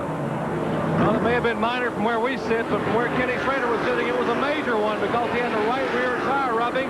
They will come in now and change all 4 tires. They were concerned maybe about a tire going down. The car slipped up and tagged the wall, and now they have changed the right side tires. Will change left side tires, and Schrader will lose 1 lap here in the pits. A lot of valuable time on the racetrack. Tough break for the Kodiak Chevrolet driver. He's down and away. Well, that sure took care of his fuel advantage, didn't it? Yep, sure did. That's too bad. But he should be able to make it on one more pit stop now. Kenny was running in 10th place when his encounter with the wall occurred. I guess you're right, Ned. Everybody else has to stop twice. Now he can only stop once, so if he hasn't damaged the car with his bang up in the wall, he still has a shot. Yeah, I think we're going to see pit stops coming up here before too long from, well, no, I guess they got a little while ago before those that made pit stops during a regular 90 to 100 mile span. Mark Martin, the fellow that's running third, I know stopped at lap 70, so we're at 107 now, 37 laps he's completed on this tank of fuel, so it won't be too long. No, now, 10 laps. Our Big A Auto Parts on track interval this time compares the lap times on lap 93 through 97 to Bill Elliott, the leader, and Davey Allison, who is the last car on the lead lap, but has newer tires. And you can see in comparing the two lap times how Allison is much faster with those newer tires. Newer tires. Well, Davey Allison's car might be even a little bit better than Bill Elliott's today. It's hard to tell. He has taken the lead when they're on equal tires, but right now we know that he has fresher tires, and it's reflected to the speed. 4/10 faster, then 5/10, a half a second faster, then another half a second faster. So, and that is directly because of the tires. If this car would be better than Bill Elliott's car now on equal tires, it would only be 500th or a tenth of a second better. Now the battle for 8th position involves the number 2 car of Rusty Wallace and the 7 of Alan Kulwicki. While we watched that battle, Ken Schrader came back into the pits for another stop. He is back out on the racetrack now, but he did come back into the pits. There's Harry Gant in the car number 33. He is currently being shown in the 7th position. So you got 3 cars, 6th, 7th, or 7th, 8th, and 9th. And that's Dave Marcus there in number 71, who is not on the lead lap. Bill Elliott has the lead at the moment, but it appears as if Morgan Shepherd at number 15 begins to close in a little on the Coors Light Ford. We're going to do a field snapshot here, so get ready and look for your favorite driver as he comes through the shot, and we'll start the clock in the upper right, and you can tell how many seconds he is behind the leader. We'll start the clock as Bill hits the line. Try to help you as much as we can. That's Bobby Hamilton, Rick Maston, Mark Martin, Buddy Baker, Ernie Irvin. Mark Martin is their 3rd place car. He went by. There's Chad Little, Hillen, Wally Dallenbach, Ricky Rudd, Jeff Bodine, Mike Chase, Dale Jarrett, who has a great run going. There we saw our group of 7, 8, 9 went by. There's the King. There's Darrell and Michael Waltrip and Hut Strickland right behind them. They are currently being shown in the 10th, 11th, and 12th positions. There's Davey Allison, Ricky Rudd. I called someone else Rudd a little bit ago. I'm sorry, folks. That was Derek Cope, I think. And here come the leaders. That's H.B. Bailey passing through. And there is Elliott, and it's 43 seconds, a 43-second lap. And that translates, Benny, to 167.4. Quick calculations there, Bob. That's good. Thank you very much. I'm a little better. Book like he did. Oh. I saw that. Don't give me credit for anything. Morgan is slowly moving in on Elliott. We talked about an advantage a little bit ago. These 2 cars are, it looks like they are even. Morgan Shepherd has closed up on the back of Bill Elliott, but again, he was only 5 car lengths behind. Now he's 3 car lengths behind. Average speed of the race up to 149.5 because of only 1 caution flag. What's that in-car camera one again, once again, Bob? The Igloo. Thank you. Watch my lips. Igloo. Here's Alan Kulwicki in the Hooters Ford trying to move around Harry Gant. There's Rusty Wallace right in front of him. Kulwicki, of course, the pole sitter. Eligible for $98,800. If he does not win the race and that total goes up another $7,600, it goes up to $106,400 at Bristol next Saturday night, and that's where Rusty won the last Unocal bonus money. Hey, that's right. The Unocal Corporation puts up $7,600 each and every race. If it's not won, as Bob said, it carries over. And it's up to a bunch of races right now. That is not A.J. Foyt there on the bottom of the racetrack. That is Mike Chase, who A.J. has hired to take the Copenhagen Oldsmobile on the Winston Cup circuit. Mike, of course, from the West Coast, and to say the least, is elated at getting the opportunity to drive for A.J. Foyt. Ben, you mentioned a little while ago that Jimmy Spencer maybe had lost a cylinder on his Danquist Chevrolet, apparently it just gave up on it. It took it to the garage a few laps ago. Kowicki just hasn't been able to get around Harry Gant. We saw him up beside of him there a little while ago, but just simply has not been able to make the pass. By the way, Mike Chase running 25th in the scoring. And Bill Elliott, the blue Ford, is the leader. The red Ford is Morgan Shepherd, running first and second. There's another Ford, Mark Martin, the Folgers Ford. That currently, look at Morgan. He looks on the inside of Bill. Mark Martin is running third in car 6. We'll see how far he is behind. Not too far. Not far at all. Nope. And he changed 4 tires. Remember, he had a great pit stop, 20-second pit stop, and these other fellows had 13-second pit stops, and that's 7-second difference, but now he's only a couple of seconds behind. But he's going to have a pit stop coming up pretty shortly, fellas. Right As a matter of fact, it's right now. Nice call, Ned. Jerry Punch awaits the arrival of Mark Martin, third-place competitor. And last time he pitted, guys, they changed all 4 tires, and they will duplicate that again now. They plan on making a 4-tire change as the Folgers Ford comes down pit road. And once again, folks, he is limited to 50 miles per hour. Looks like he's barely moving as he now comes on the pit road. He will keep the car away from pit wall. And Robin Pemberton takes the lug brake to the right front. The jack beneath the car. Right side tires going on. Meanwhile, they have already taken the left side lug nuts off. Bill Elliott in turn 3 makes his way to turn 4 now as Dale Earnhardt makes his pit stop. They're working down the left side tires of the Folgers Ford, and Morgan Shepherd will be making his scheduled pit stop. As Mark Martin leads, let's go up to John Curtin, where Morgan Shepherd will be pitting momentarily. John? Well, the Donnie Wingo-led Morgan Shepherd crew is awaiting the arrival of Morgan. He brings it in. He's going to bring it in close to the pit wall. We're anticipating a 4-tire change. Lug nuts are coming off on the left side. Right side's going on. Morgan has been running really super all weekend long. They need another good pit stop, and it looks like one's in progress. Rights are on. Lug nuts are tight. No chassis adjustment just yet. Looks like the tank of gas is full. Left sides are going on now. They're going with 4 sticker tires, and Morgan is away. 21.5 seconds. Here comes Elliott down through the tri-oval as Morgan Shepherd keeps that car under 50 miles an hour on the exit of pit road. There is Elliott as he sweeps by. So he puts Morgan a lap down. Of course, Elliott will have a pit stop coming up very shortly. That'll move Ernie Irvin into second place. Dale Jarrett has passed Jeff Bodine, has moved into third. Bodine is fourth, and Rusty Wallace has moved up to fifth. And here is the number 2 car of Rusty Wallace and Jeff Bodine. Now, Wallace is going to be coming in very shortly. Bill Elliott's crew also readies for a pit stop by him. Here comes Bill off the turn 4 banking. Keeping it under 50 miles an hour. John, he's headed toward you. I tell you what, Bob, it's just an agonizingly slow pace to watch him come in. But, of course, safety on pit road is what NASCAR wants, and they are getting it. Now, Bill had just a few laps ago radioed in, said he only wanted right side tires. But Ernie Elliott and the crew decided to go for a 4-tire change. Morgan Shepherd's strategy of going with 4 new tires may have dictated that they, too, take on 4 tires. Right side's already on. No chassis adjustment. They are using scuff tires, whereas Morgan took on sticker tires. Left side's going on, and now Bill is down, and he is headed down pit road. That pit stop, 4 tires at 22.5 seconds. Now the 4 car of Ernie Irvin, who had taken over the lead, comes in the Kodak Film Chevrolet. That'll put Dale Jarrett in the lead if Jarrett stays out there, and it looks like he will stay another lap. But Rusty Wallace is going to come into pits. There's Ernie Irvin, the Kodak Film Chevrolet, our winner last week at Watkins Glen, making his way down pit road once again, 50 miles per hour.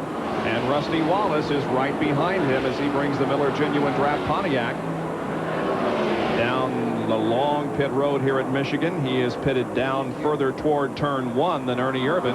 Ernie's crew completing the work on the right side of the car. They now go to the left as Rusty Wallace arrives at his pit stall, and the crew goes to work on the right side of that car. And Harry Gant apparently has run out of gas on the backstretch. He slowed dramatically As Ernie Irvin goes out, Rick Mast pulling the Skoal Classic Oldsmobile out, and so does Rusty Wallace in the Miller Pontiac. There's Gamp.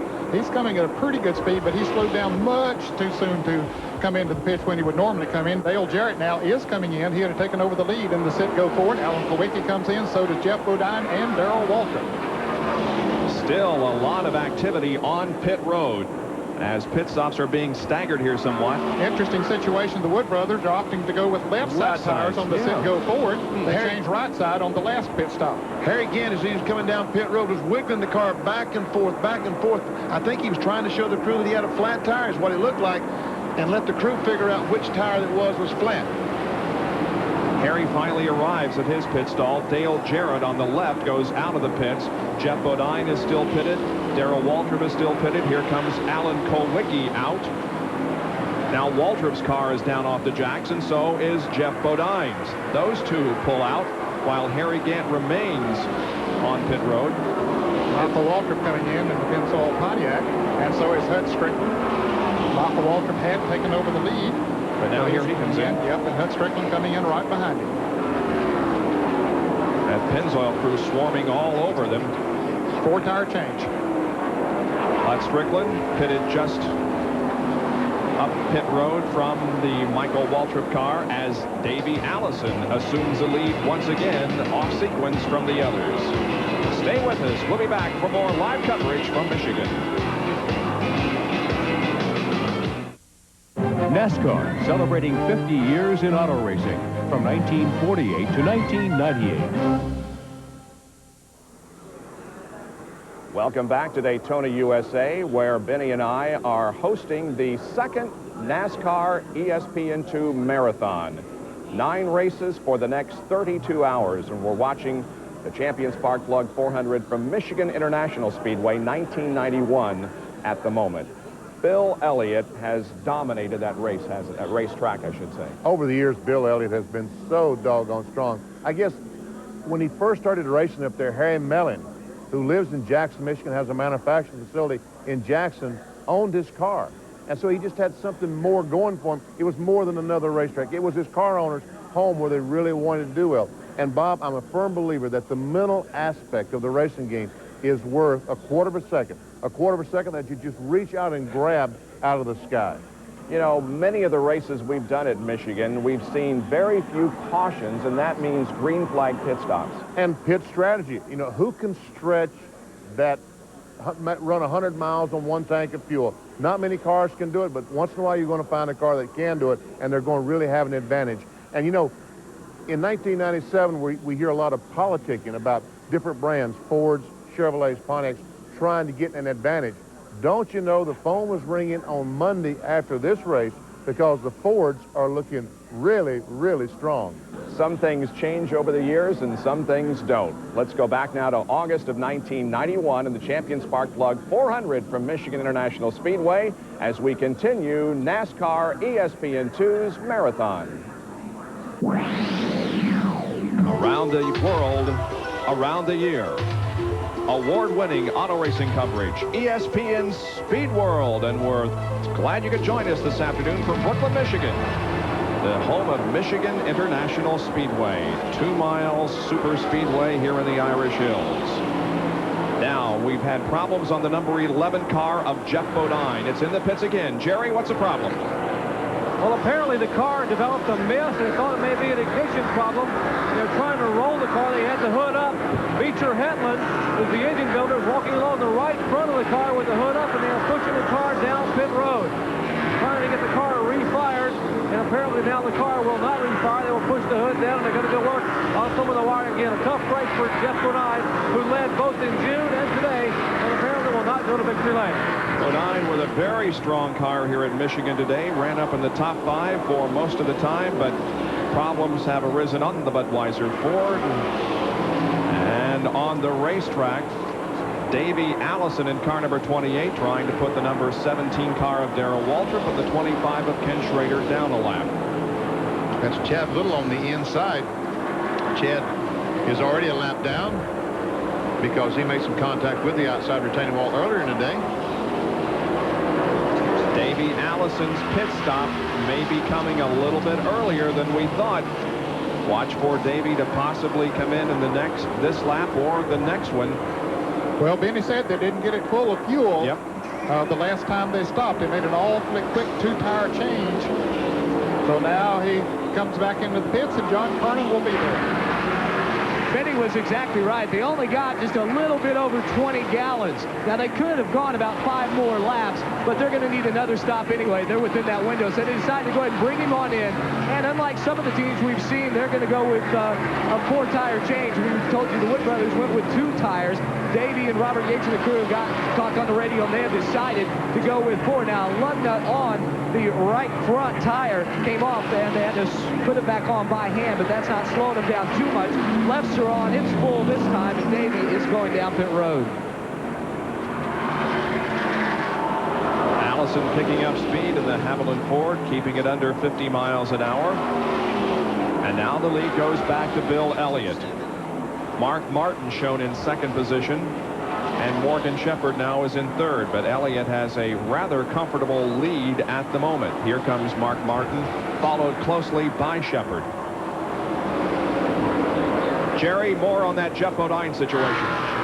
And it is not good, Bob. Apparently they have either broken a valve or rocker arm, and they are looking to take the car to the garage area and see what they can do. Jeff Bodine to the car has gotten worse and worse, and now the Budweiser crew, Jim Brewer, Junior Johnson, are headed to the garage area, where shortly they will be with Jeff Bodine, the driver of that car. Tough break for them, guys. Earlier in the program, Jerry's track back dealt with a broken valve spring, so you can visualize now what has gone wrong in that engine on the Jeff Bodine machine. And Morgan Shepherd is in third position, but appears to be losing ground to number 6 and the 10 car of Derek Cope is slow on the back coming into the pits. Yeah, I thought Morgan. Car number 10 of Derek Cope is going very slow on the backstretch. I thought Morgan Shepherd was going to turn into the pits. He was going so slow.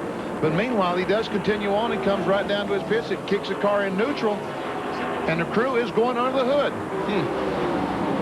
Oh, so man. we're seeing some Fords who were so fast in qualifying having some problems here.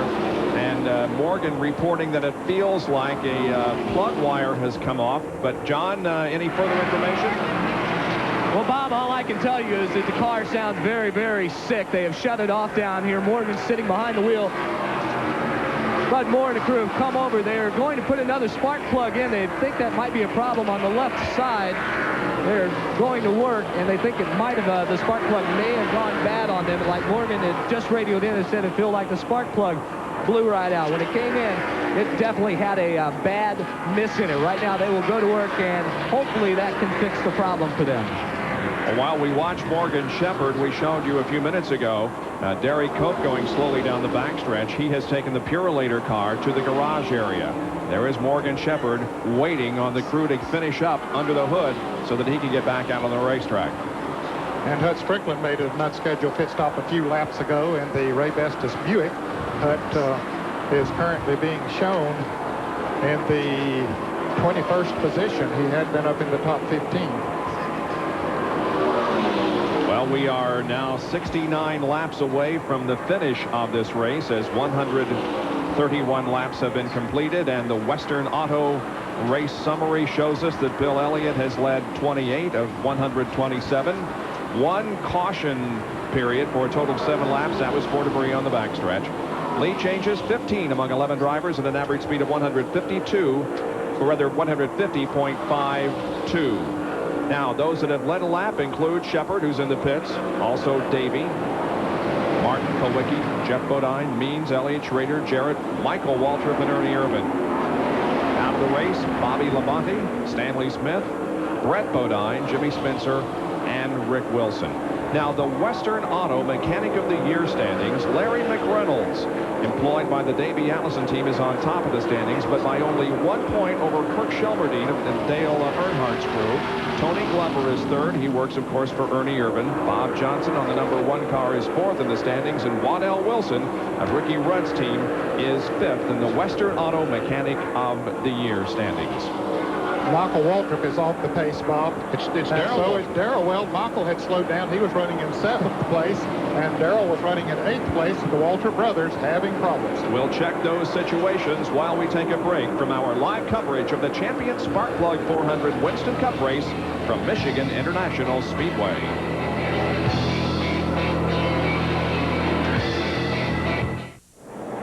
We are under caution here at Michigan for the second time. Big puff of smoke from the Darrell Waltrip car down the backstretch, bringing out the caution, bringing Darrell into the pits, and now the crew pushes the car behind the wall. Must have cracked a head, we understand, on that car. And, Bob, the big loser on this situation is Ricky Rudd. He had just made a pit stop. He had gotten out of sequence with the others because of an unscheduled pit stop. Just a lap ago, he had come into the pits. He would have been on the lead lap if he could have hung on for one more lap, but now he's way back in the pack.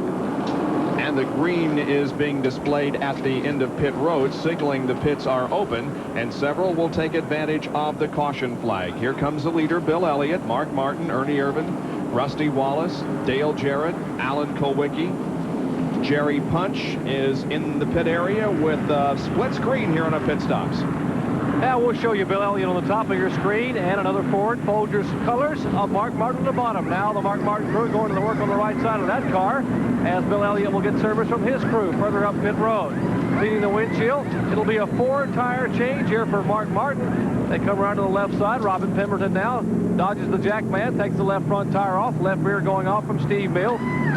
As the car number 9 exits pit road, the Coors crew are completing their service. And now we're getting Martin's car in gear. Remember I told you Mark Martin's car was flying out of gear early on. And you heard the car fly out of gear as he tried to accelerate to leave pit road. That cost him being able to get out in front of Bill Elliott. Well, this caution period does several things. First of all, in addition to the situation with Rudd that you mentioned, Ned, it also puts Davey Allison back in sequence. It does indeed. And so he will get back in sequence with the rest of the leaders. We're on 136 laps into this event. Second caution of the afternoon. Back with more right after this. Still under caution here at Michigan International Speedway. The leaders have pitted, and last lap, everybody that was not on the lead lap had an opportunity to come in for some pit work. And the Grand Marshal of this Champion Spark Plug 400, Crystal Loescher, she's with Jerry Punch. Thank you, Bob. This pretty young lady not only is the Grand Marshal today, courtesy of Champion Spark Plugs, along with her husband, Mike, but she is a wife, mother, and businesswoman, and also she's a NASCAR Winston All-Pro Division driver. But, Crystal, most importantly, you have a very special message for a lot of the kids who around the country. Yeah, Jerry, I was noticing on the back straightaway the big bear cub from NASCAR. Well, our message is we really want the kids to look up to the drivers that are here today and all the workers in the pits, that they need to concentrate on winning at life, and that means staying straight, staying in school, and just doing a good job. Now, Crystal speaks at high schools and elementary schools all around the country, trying to improve and trying to impress upon the kids the Say No to Drugs campaign and a new program that she's involved with called Kids Who Care. Right. Well, it's a new program. You know, the children have been hearing Say No to Drugs for so long that it doesn't really mean anything to them anymore. So we're turning that around. We're going to look at it a little bit more positively, and we're going to put it together a program that says say yes to winning. And it doesn't mean just on the racetrack. It means winning at life. And if we start with the children when they're small, you know, realistically, those are our race car drivers of tomorrow, our pit crew, our business people, and we've got a secret weapon out here, and it's those race cars. You go to a school and talk about a Say No to Drugs program, you better bring your race car, and you've got their undivided attention. And she's a driver and runs a driving school down in New Smyrna Beach, Florida in her spare time. Crystal Loescher, our Grand Marshal. Bob? Nice message to all the children of the United States and to all others for that matter. We'll resume our live coverage here at Michigan in just a moment.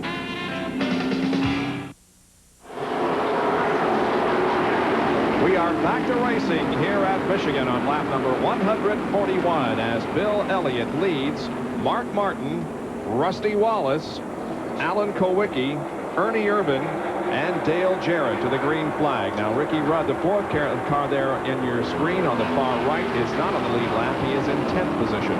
Well, as long as you told you to tell that, Dale Jarrett was passed by Davey Allison for that 6th spot. So, well, Davey is going to move up through the field, I have a feeling, because, again, he is back on the sequence of everybody else as far as pit stops. There's Allison there up the far left of the screen as Dale Earnhardt continues to struggle. For those of you just joining us, he is 7 laps down because of a problem very early in the race.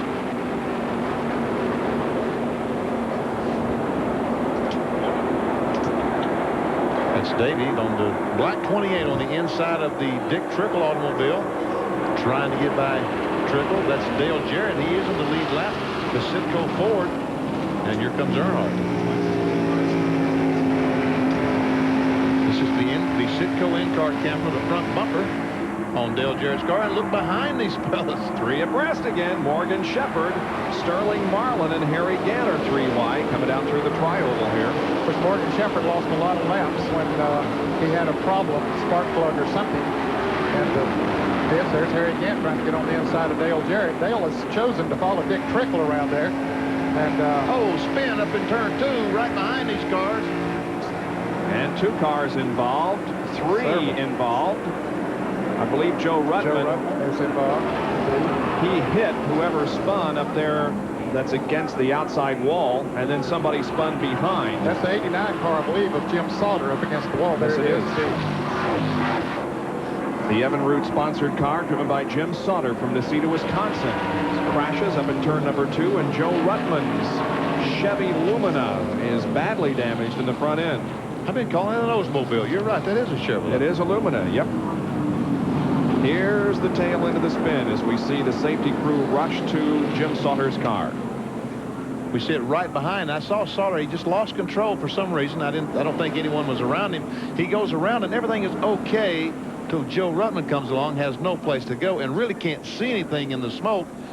And here we see the car back behind spinning. I don't know who that is. Maybe we can learn from this angle. There's a contact, Ruttman and Sauter, and a closer view of it there. Whoever that white car was that spun back there, he really got lost in the smoke. And yep, but kept going. This is the first time this year that the Raymock team has run a Chevrolet. It was Oldsmobile. And we understand that Jim Sauter is out of the car number 89, the Evan Root Pontiac.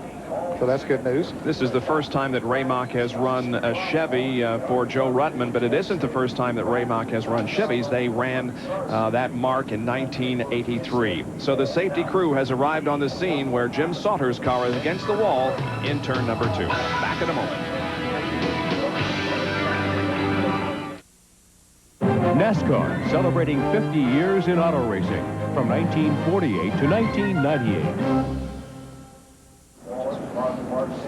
Third caution of the day, first because of an accident. Involved are Jim Sauter and Joe Ruttman. Both cars are damaged, but Sauter is out of the car okay, and Joe Ruttman is also okay.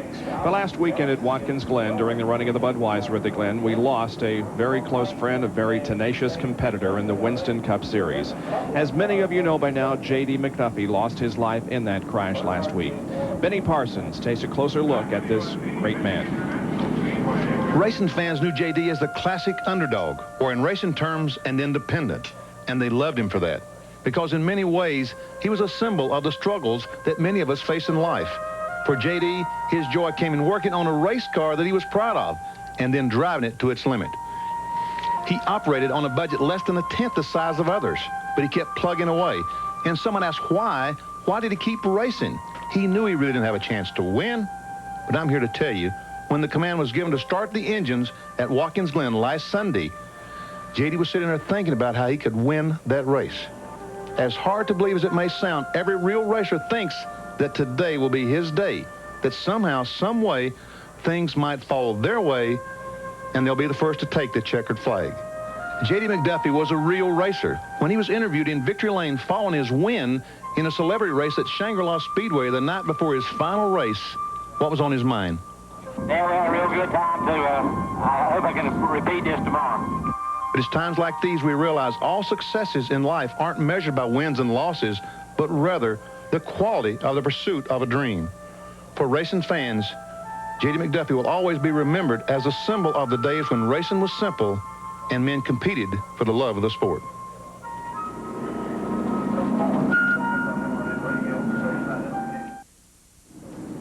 We welcome you back to our live coverage. ESPN Speed World on hand today for the Champion Spark Plug 400 at Brooklyn, Michigan International Speedway. We're under caution because of a crash out in turn number 2 involving Jim Sauter and Joe— and we are 146 laps into this race. And the unknown driver, the fellow, another car that spun, didn't hit anything. It's 55, Ted Musgrave. How did you know that, Kenny? Kenny Martin found out it was Ted Musgrave that spun the white car. And we will replay this incident that occurred up in turn number 2 a while ago.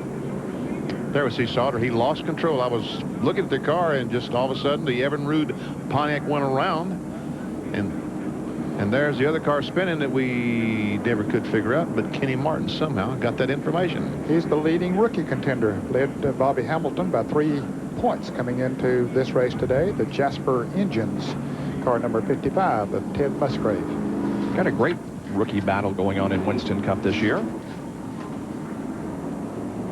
As you indicated, Ted Musgrave is the leader right now, but by only 3 over Bobby Hamilton. Wally Dallenbach is 3rd in the rookie points, and Stanley Smith is 4th. And they're separated by only 1 point. Jerry, let's go down to you and find out what you've learned about pit strategy here during this caution period. Bob will have 54 laps to go, 53 at the cross the start-finish line this time by. And a minute ago, Ricky Rudd came in and pitted in the Tide Chevrolet, hoping they can go all the way. Now they are told that they'll have green next time by, and a number of cars coming down pit road now will try to top their tanks off. Harry Gant among them here in the Skoll Oldsmobile. Further up pit road, Sterling Marlin getting service in the Maxwell House Ford. We also mentioned that Michael Waltrip was in during our caution break, and he has lost a cylinder. But Harry Gant will get 4 fresh tires, top the tank off, and maybe he'll be able to make this gas mileage work for him here late this afternoon, as is Ricky Rudd. Gentlemen, what do you think, guys? Is this going to work? Sure, they can run the... But what's the matter with Harry Gant? They're all through. Oh, they're cleaning off the windshield. Yep, and I see Andy packing every ounce of gasoline they can get in it. And, you know, he won at Talladega earlier this year in the Winston 500 by getting better gas mileage than anyone else. So it wouldn't surprise me to see Gant go all the way. Now, Dale Jarrett made a pit stop a couple of laps ago under caution, changed 4 tires. And I wouldn't be surprised if he doesn't come back in and top the fuel off. They perhaps think they might be able to go all the way, too. It's going to be interesting. There are 9 cars on the lead lap as we get set to go back to green. They will not get the green this time around, but they could get the signal this time around for 1 more lap to go. So we'll take another break while we're under caution. Come back with the racing action for you at Michigan International Speedway.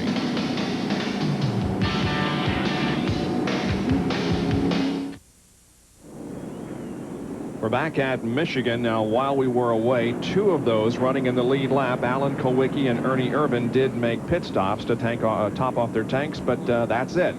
Davey Allison is going to come in and then top off his tank because they're not going back to green right now. All the cars are coming. Everybody's coming to pits. There's Martin, Rusty Wallace, Hut Strickland, Davey Allison, Bill Elliott, the leader, is coming in. Now the signal is being given for 1 more lap to go, but Allison, Elliott, Hut Strickland, Rusty Wallace, Mark Martin all coming in to top off the tanks. So everybody figures they can go the rest of the way. Some of them will. There'll be some won't. 50 laps will remain when they come down to get the green flag.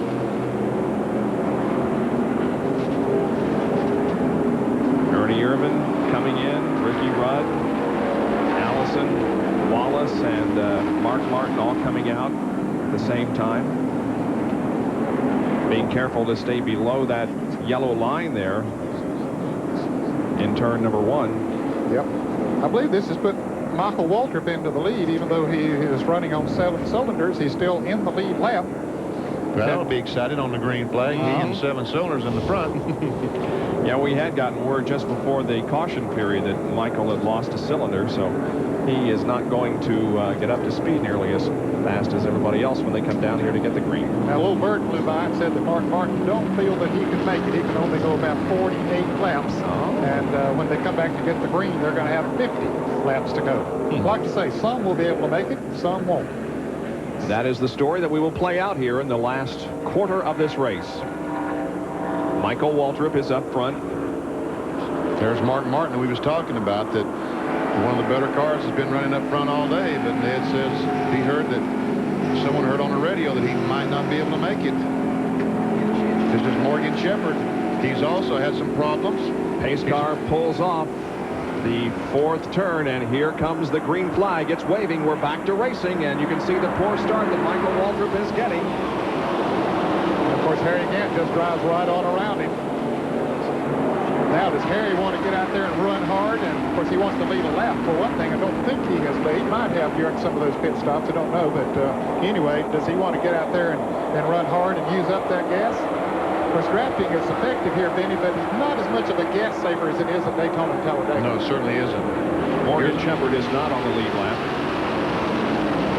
He's several laps down. He's trying to get one of those laps back. Has a very good race car, as we can see as he goes by. Our leader, Harry Gant. Now, Gant has run 51 laps already one time today, so he's one of those that I think can make it. Dale Jarrett has run 50, so he should be able to make it. Kenny Schrader ran 56, but right now, he's not in contention for the win. There comes Davey Allison. He's in the middle of the pack, but working his way up. And behind him, the 3-car of Dale Earnhardt and the 5-car of Ricky Rudd. These guys first and second in the Winston Cup points, but neither of them having a particularly good day, as Ricky is 1 lap down and Dale is 7 laps down.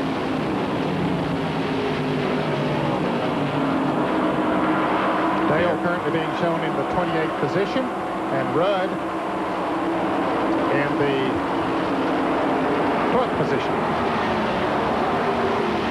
There goes Davey Allison trying to get by the Rusty Wallace car. Kenny Schrader direct in front. That's Dick Trickle in the gray 24. Davey staying right on the bottom of the racetrack. Car seems to be getting a good grip. The Schrader's on the inside. Now Davey will look to the inside and pass by Dick Trickle.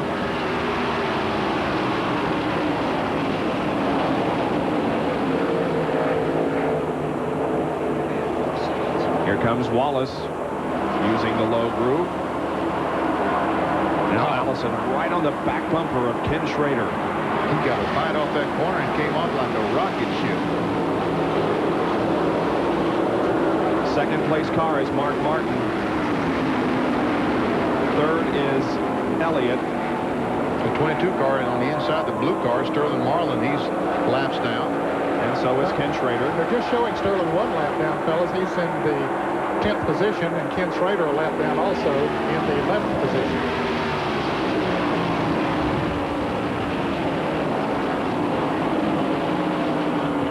Look at Davey's car work on the bottom of the track.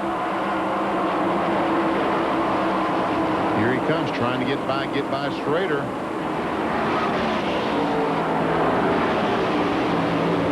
He's not able to do it. Now Schrader's going to beat him into the turn. He'll beat Sterling Marlin. Davey Allison will. What happens when you go low in the corner like that? It takes your angle, your attack angle of the corner away, and you have to go in and make the car make such a sharp turn that it really doesn't want to make that turn. The car wants to push, so you have to back off dramatically when you go in the corner on the inside, as Davey Allison is right now. You need to go in real wide up against the outside retaining wall and come across the racetrack. Davey's not able to do that with other cars out there. Here again, Scott Bannon's our leader currently.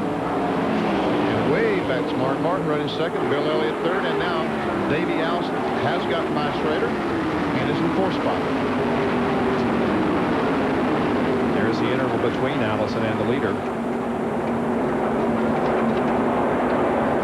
Those out of the race include Stanley Smith and Bobby Labonte, Brett Bodine, Jimmy Spencer, and Rick Wilson. Jeff Bodine went by the wayside, so did Derry Cope and Darrell Waltrip. Sauter and Ruttman involved in a crash. And Bobby Hillen has gone behind the wall in number 42. 11 cars have dropped out.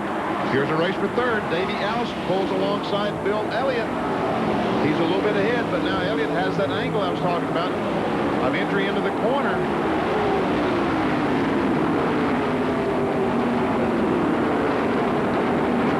And that's why he can't get the momentum, but as he comes off the corner, he seems to get a pretty good bite and may get Elliott down the back. And he pulls to the inside now, going down the back stretch. Boy, he's got some horsepower, doesn't he? He sure does. He's going to pass Elliott. Because Elliott has a lot of horsepower, and he just motored right on by. But Elliott's not going to make it easy for him. Trying to come back up on the outside in the turn. Ooh, they're awfully close together. Are they? Elliott way up by the wall. But Davey successfully completes the pass, and so he now is in third position behind Mark Martin and the leader of the Champion Sparkplug 400, Harry Gant. Back after this. NASCAR celebrating 50 years in auto racing from 1948 to 1998. The NASCAR Winston Cup Marathon continues here on ESPN2. We're at Daytona, USA, and we are watching the race from August of 1991 at Michigan. And Harry Gant, as we will see in our next race coming up on the marathon, is having a very good year in 91. And it's great to see because Harry Gant, Leo Jackson, that entire crew, some of the nicest folks in the world. I drove for Leo for several years back in the 80s. Really, really a nice man. Great to see have some success. And it's also great to see some GM cars up front, finally, because you know that the Ford guys are saying, wow, we're going to hear about this on Monday if this continues on, but now at least we've got an Oldsmobile in front. And Davey Allison in a Ford is also able to put that Robert Yates car, it seems, up front just about every race. Yeah, Davey Allison is bringing that Texaco car up front, and is trying to be a dynasty in the NASCAR Winston Cup division. We're down to the final 40 laps at Michigan in August of 1991. We continue with the NASCAR Marathon here on ESPN2.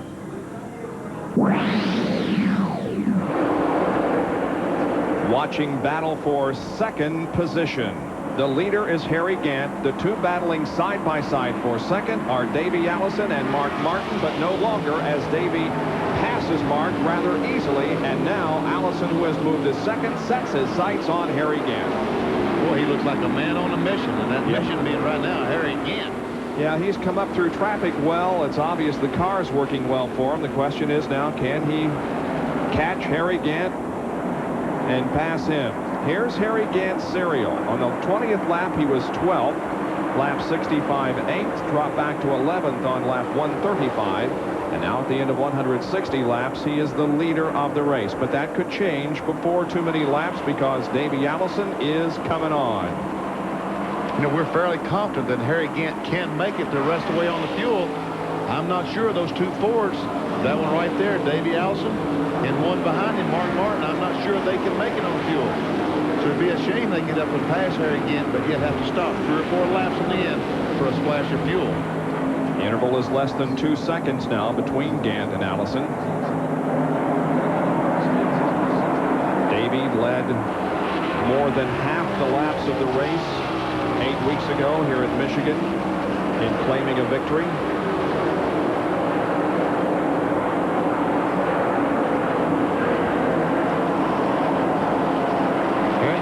Pretty conservative groove around the racetrack. He's not getting too low, nor is he getting up against the wall too high. 1.1 interval that time. Boy, he picked up quite a bit, didn't he? He did pick up 8/10 of a second. Allison has won 3 times this year in Winston Cup competition at Charlotte, on the road course at Sonoma, and here at Michigan. And Harry Gant has won 1 time. That was at Talladega in the fuel mileage race that we brought you live here on ESPN. You sure you did that button right a little bit ago, Bob? We better check this again. I'm not sure you did that right. I think I was a little slow on the first one. I don't run the button. You're trying to blame something else on me that isn't my fault. Wow. But somebody has to take the blame. If I tell those people right? that's listening, they'll... Here's Harry Gant.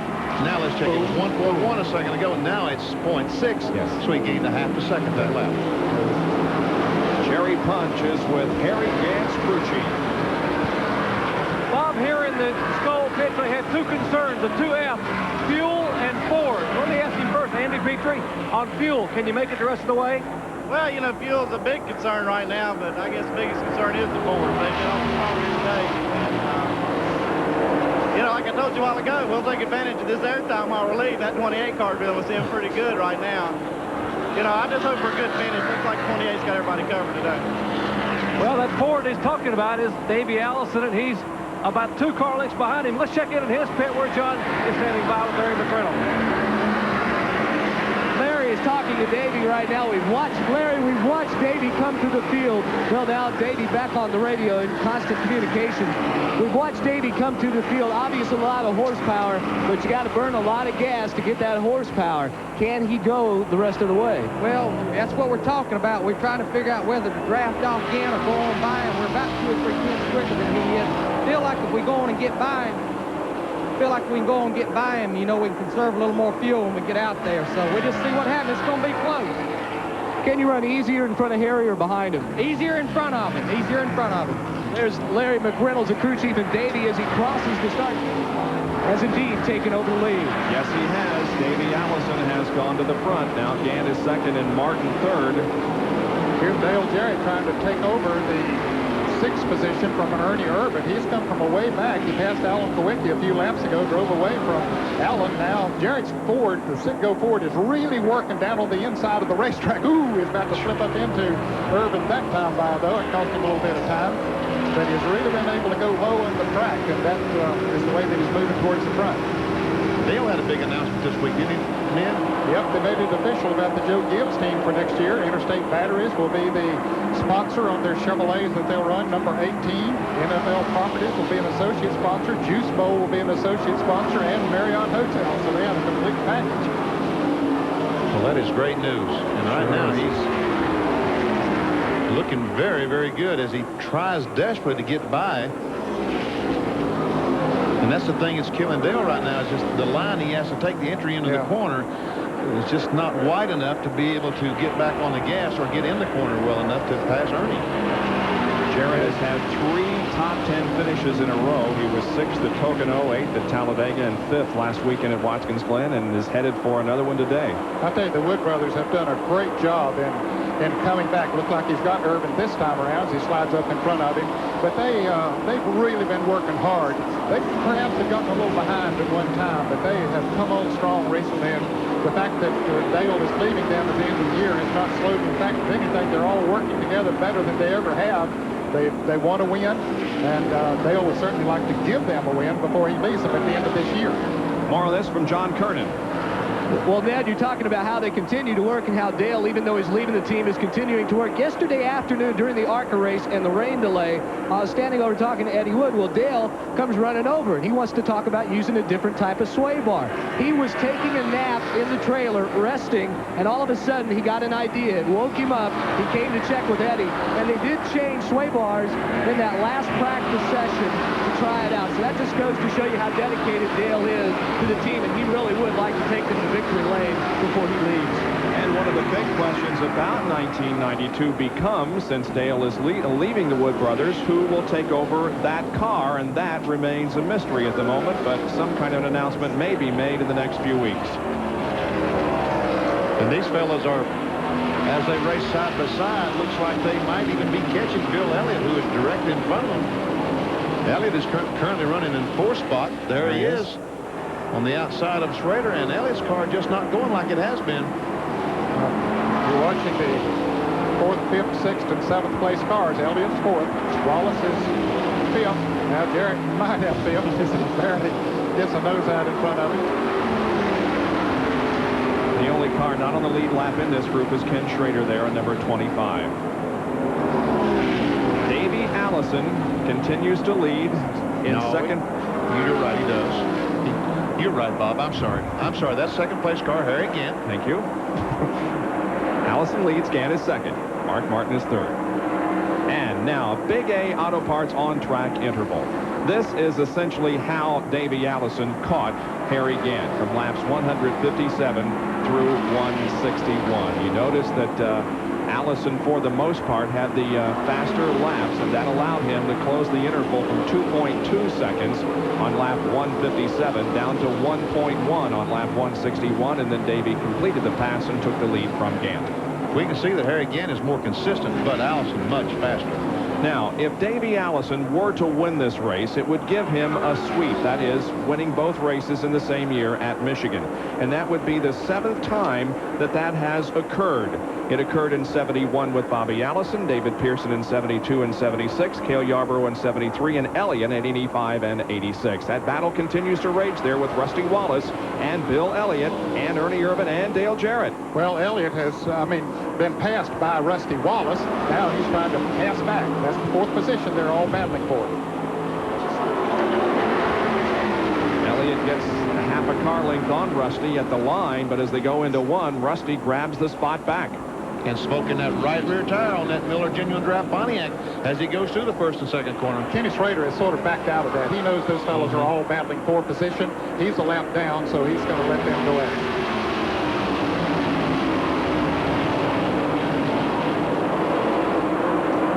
it. 30 laps to go.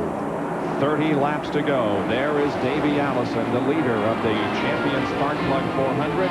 And there is Larry McReynolds planning the strategy from here on.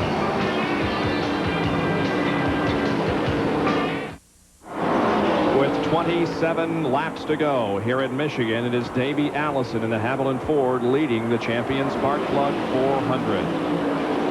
Harry Gant is second, followed by Mark Martin and then Rusty Wallace. And you can see that Davey has stretched out the real estate between himself and Harry Gant, and now Gant has his hands full with Mark Martin. I tell you what, I'm not sure Harry Gant's still not in pretty good shape, because we're pretty sure that these 2 Fords are going to have to stop, get some fuel, and I'm pretty confident that Harry Gant can run about as long as anybody on a tank of fuel. Now, the farthest that Martin has run today has been 46 laps. As we mentioned earlier, Gant has run 51 laps, so we think, as you say, that he can probably make it. Bill Elliott has run 47 laps, and he pitted on lap 149, so that means he would have 51 more laps to go. So. And we can see just how far ahead they are of the next group, and here comes that group with Rusty Wallace, Dale Jarrett on the inside of Bill Elliott trying to take that spot away. That's a race for 5th.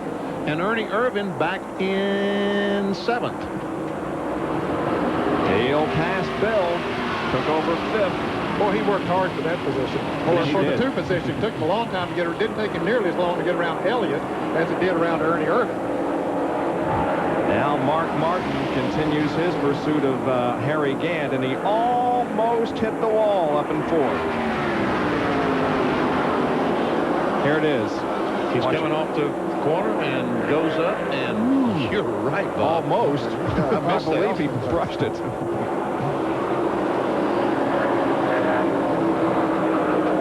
Gant hangs on to that 2nd spot.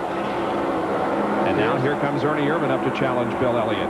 Elliott's car was so strong in the middle stages of this race. But he's not able to keep it down on the bottom of the racetrack now, Bob. He drifts up a little bit in the turns. It must be pushing coming off the turns. You see him coming back there now, but watch Irvin as he come off the turns. He's on the low side. He should be able to pull a little bit away.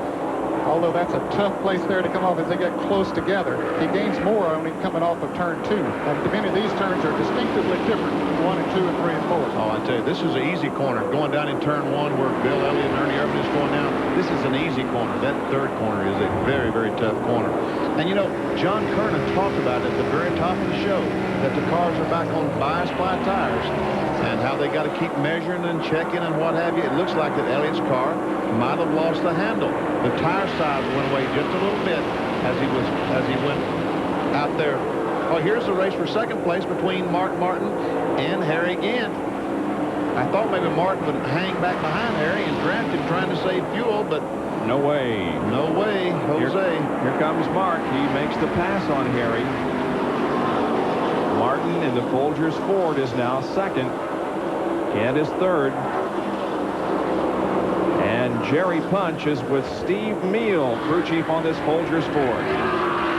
Well, guys, we know Harry Gant can make it on fuel. At least they think he can make it. They're not sure about Davey Allison. Let's check in on Mark Martin. Steve, can you make it all the way on fuel? I don't know. We kind of want to run with Harry here for a little bit. Either us in front or Harry in front, try to save some fuel. The farthest we've gone all day is 48 laps. We're sure we can go 48. It'll be like 49 or 50 cents from the time they threw the green. We haven't used all the fuel all day. Maybe now's the time to use it. You know, we have not used all our, every time we have been stretching fuel, we're going to try to stretch fuel and go to the end. I don't have a clue about what David can do, but we're going to try to go to the end.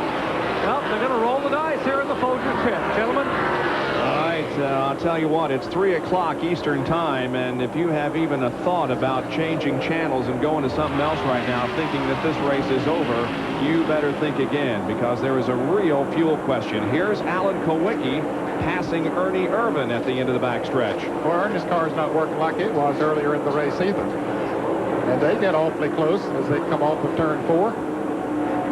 Ernie battling back up high on the 18 degrees of banking. Bill Elliott right in front of him. That's a race for 7th position. Ernie Irvin takes 7th, and Alan Kowicki, the pole sitter of this race, drops back to 8th. There's the leader, Davey Allison, and he has a very comfortable lead at the moment. However, the question is, can he go the distance with the amount of fuel he has, and can second place Mark Martin go the distance? We'll be right back.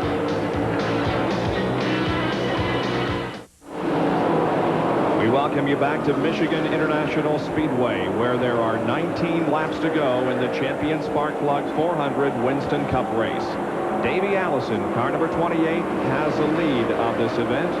In second position is Mark Martin, and in third, very close behind, is Harry Gant. Jerry has an update on the Mark Martin strategy.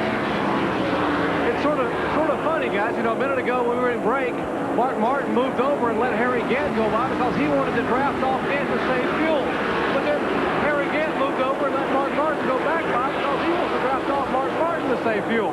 So neither one of them want to leave. I mean, they both want to ride in someone's draft to save fuel. So strategy being played out on the racetrack that they ultimately hope will affect the outcome. Jerry, I would think that Harry Gant wants Mark Martin to be in front because they know they can make it on fuel. They don't want to let Mark Martin ride behind them because that would give him an advantage. They want him to use every ounce of fuel that he has to finish this race. Very good point. So the cat and mouse game continues here. They got a good lead on 4th place car of Dale Jarrett, so they don't have to worry about him coming up there and messing with them for at least a while. Mark Martin is 5th in the point standings, and we said something during the opening of the program that you may have said, huh? It's right that Mark Martin, since Charlotte in May, has accumulated the most Winston Cup points. So, is your team coming close to pulling off their first win of 1991? Man, it's really close right now. The whole team is just excited about going to every race. The car's running so good. The chemistry's so good between Steve and Jack and Robin and myself.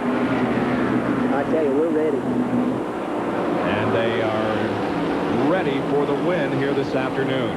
Mark Martin has accumulated 1,278 Winston Cup points since Charlotte, and Dale Earnhardt has accumulated 1,222. How about this? No winner, as we indicated at the top of the show, has ever started out of the top 10. Here at Michigan. Here at Michigan. Mark Martin started this race from 2nd position. Davey Allison, the leader, started from 3rd. Harry Gant, on the other hand, started this race from 14th position. So, if Martin and Allison were going yellow, well, we have not seen the yellow yet, but there is an indication from NASCAR we could be going yellow very soon because of debris on the racetrack. Green stays out right now. 15 laps to go, less than 15. Davey Allison. Boy, that could change the whole complexion of this race. Sure could. Here comes the leader. If there's going to be a caution flag, it'll be right now as Davey comes off this corner. Yeah, but Doyle Ford don't have the caution now. He's nope. I thought he was reaching for it for a moment, but he's not. So we're going to stay green. And this battle for second continues. There again, drafting, saving fuel, trying to. And he's also pushing Mark Martin. He wants to run as close as he can without passing Mark to make Mark run as hard as he can. Harry Gant finished 10th here at Michigan 8 weeks ago. And the mechanic of the race, the Western Auto mechanic of the race, is Larry McReynolds from the Davey Allison crew. Congratulations to Larry. And right now, Larry McReynolds is, oh, caution flag now comes out. Yep, there it is. That's the thing that's going to change the complexion and the strategy of this race. Allison slows it down. So does Martin and Gant as the yellow flag waves here on lap 187 because of debris on the racetrack. 13 laps to go in this race. Now what happens? Okay.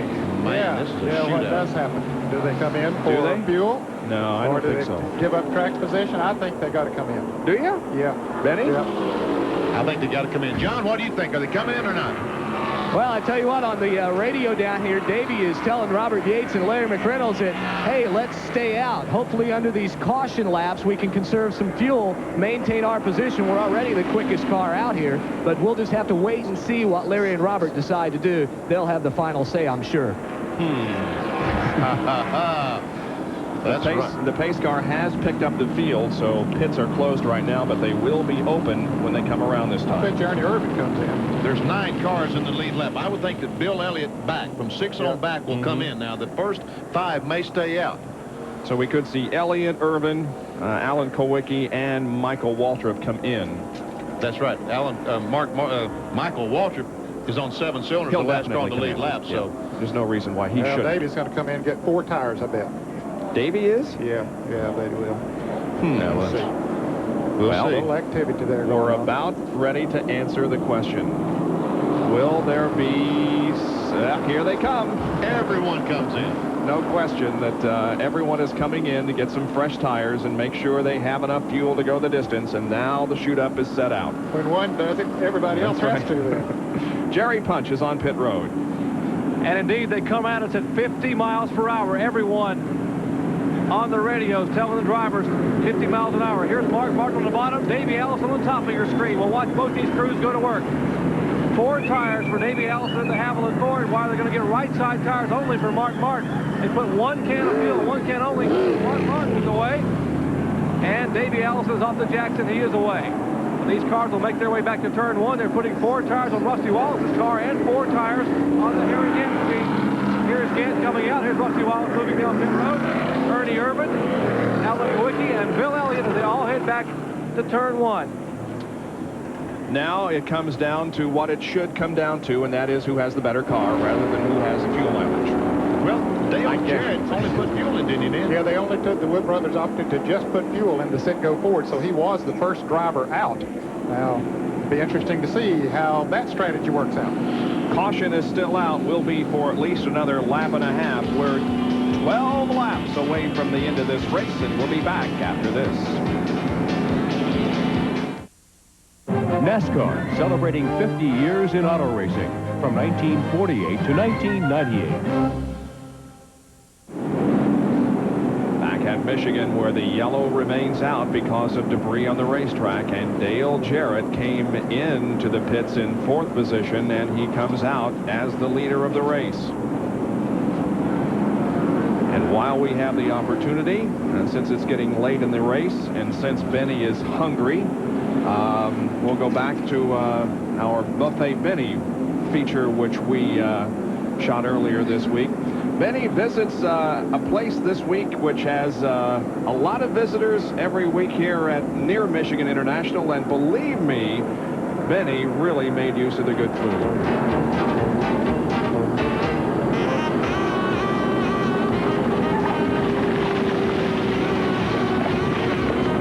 Glad I found you. I've been looking all over someplace to eat. Is this a good place? Benny, this is the place. If you're ready to eat a good truck stop, this is the place. Oh, let's see. Let's go. There it is, the Willow Lake Restaurant, about 10 minutes from Michigan International Speedway on US 223 across the street from Willow Lake. That's Gene Haskett, general manager of Michigan International Speedway, that was taking me inside. And look at all this food. Nachos, fried chicken, homemade biscuit soup.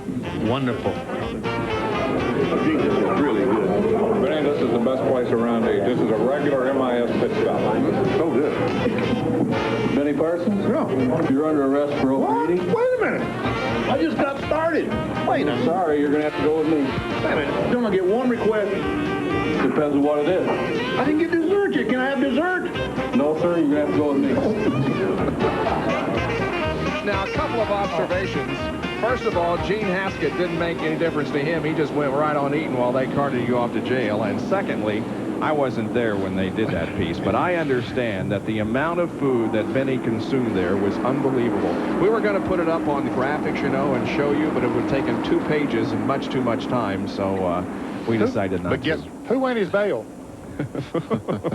Let's go to John Kernan, who has a report on Dale Jarrett's car.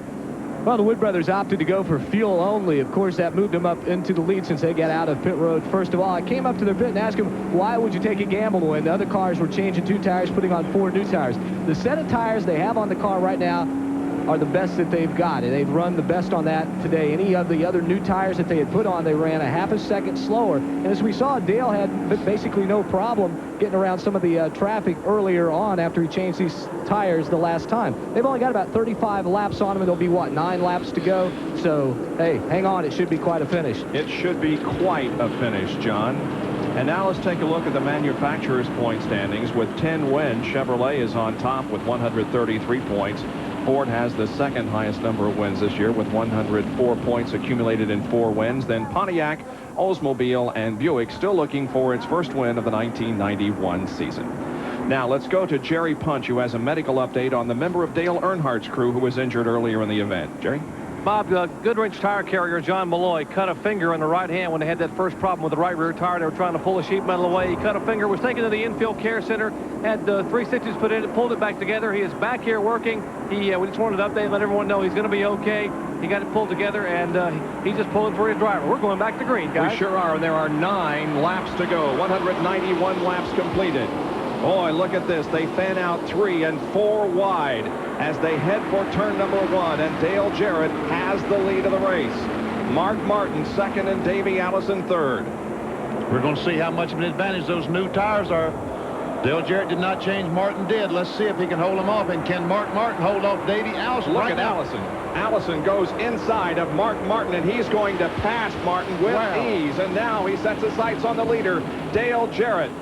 That's the break that what he needed for. He needed those guys to race. He needed for Davey and Mark to race. And look, Davey Allison gets too high, and he and Mark Martin touch. And here comes Rusty Watt. Now, this is what Dale Jarrett needs. Yeah, to let them bang around back there on each other. Boy, Davey got way up high on the wall. Here comes Ernie Irvin to the inside. And Mark Martin looks like he's off the pace. Well, Davey Allison passed on the inside and then went to the outside of the racetrack and got in trouble as the car came off the 4th corner. Look how high he is.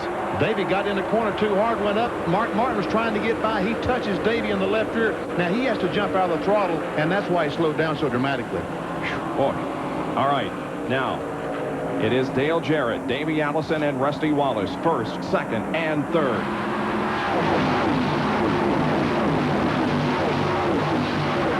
Boy, they're running flat out now. 7 laps to go. This is the bumper cam. Dale Jarrett's car. Nothing in front of him. Clear sailing. But right behind him is Allison as he charges to the back bumper of Dale Jarrett's car. That's Rusty Wallace. The black car in the middle is Rusty Wallace.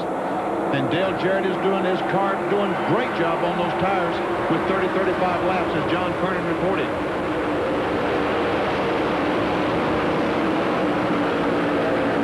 Allison hangs back. Big pack of cars behind the first 3.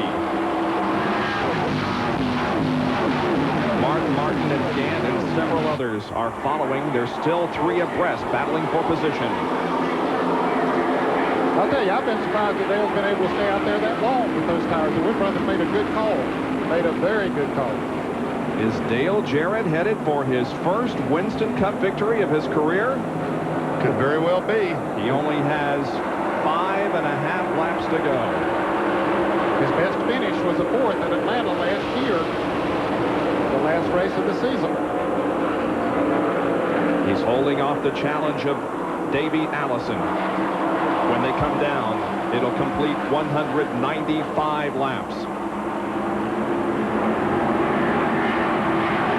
Now, remember, we talked about no winner out of the top 10. Dale started 11th. Yep, and he could break that string.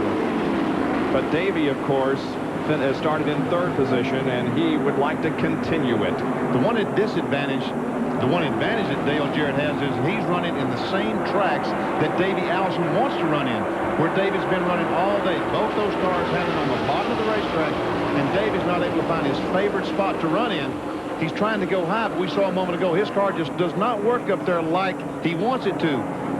Now he gets up there, Dale gives him some room, or doesn't give him some room. No, he puts him right back out there. I'll tell you one lady that's going crazy down in North Carolina is Kelly Jarrett. She's a very Dale's wife. She's a competitive individual. And I'll tell you what, in the years that I've worked with this guy sitting next to me, Ned, I don't think I've ever seen him quite as antsy as he is right now. The last win, by the way, for the Wood brothers was in May of 1987 when Kyle Penny drove their car to a victory in the World 600. Now there is Harry Gant and Bill Elliott. That's a race for 5th. Dicing for that 5th position, as behind him, Alan Kowicki and Ernie Irvin are also fighting it out for a spot. The 2-car Rusty Wallace, the only non-Ford product in the top 5. 3 laps to go.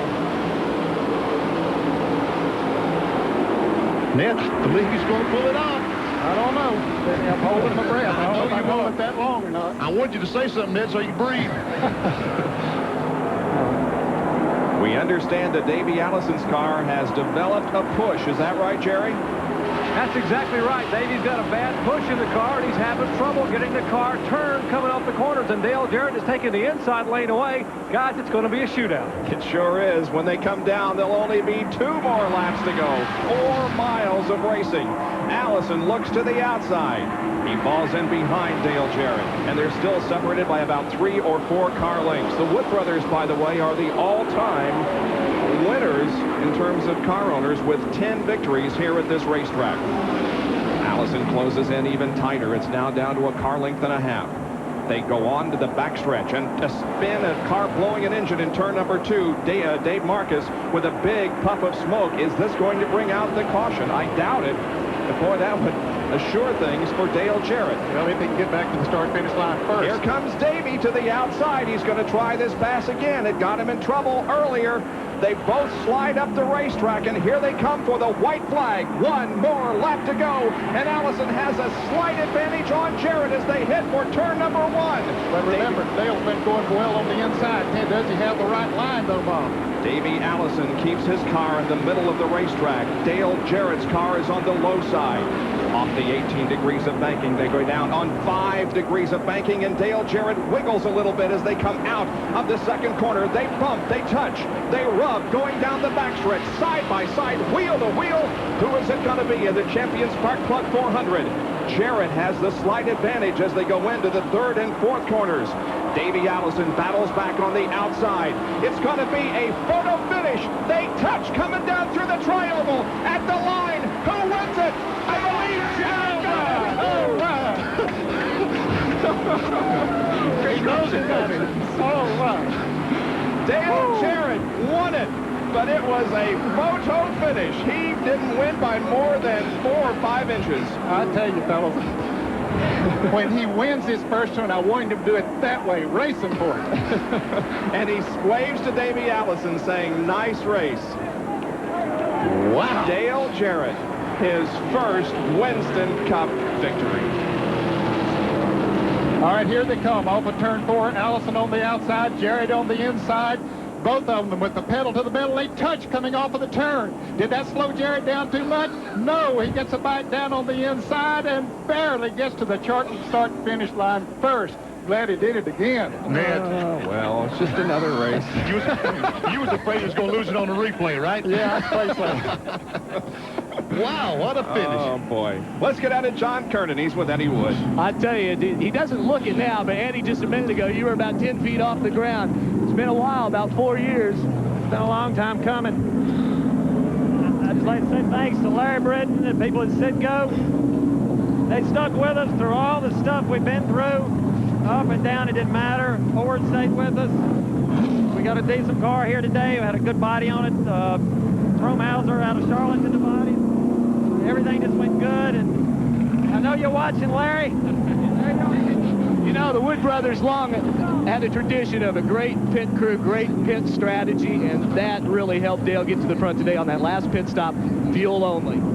Well, the way it all turned out, the only set of tires we had all day was the very last set, and I asked him on the radio, I said, you're probably the quickest you've ever run since we started the race. You know, let's just stick with it. He said, that's fine with me, whatever you want to do, because we was already going to gamble on the fuel. So we was gambling on that too, but, you know, you roll them, sometimes they come up 7. So. Hey, let's go to Atlantic City. Go on down to Victory Lane, Eddie. Dale Jarrett wins the Champion Spark Plug 400 and picks up his first Winston Cup win. Here's his reaction as he crossed the line, looking to the right to Davey. He says, I've got this thing. All right. And there is Happy Papa. And again, Ned, from all of us here in the broadcast booth, and I know everybody down in the truck, and a lot of well-wishers around the world, really, congratulating you and your son, Dale Jarrett, on a fine, fine victory here this afternoon. Well, I tell you, I didn't have anything to do with it unless pulling helps. But he drove a great race, and they gave him a great race car and made a good call there at the end. The Wood brothers didn't win all those races. They won by just...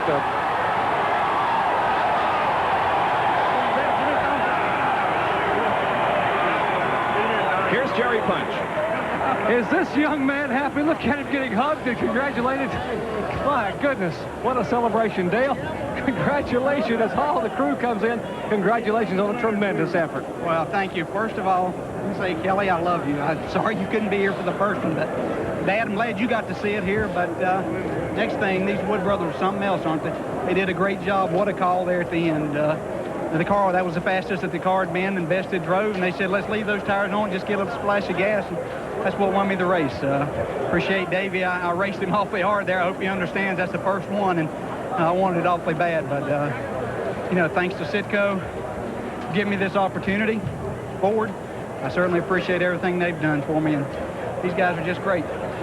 Young man so emotional he can hardly talk. And Dale, the last couple of laps, there was some bumping out there. And tell us about your thoughts coming off turn 4 on that last lap. You can see the checkered flag getting ready to wave, and he had you by half a car length. Yeah, he did. He got off the corner there. I thought maybe that I could run him out of racing room up there, but you know, as good a driver as Davey is, he just held his own there.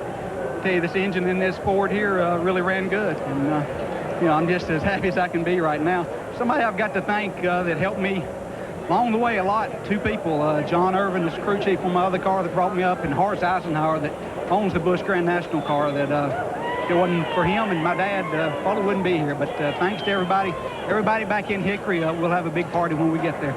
I guarantee you there'll be party in North Carolina tonight. Dale Jarrett gets a big hug from Len Wood, Eddie Wood. The Wood brothers have made the call, and the young man has gone to victory lane for the first time.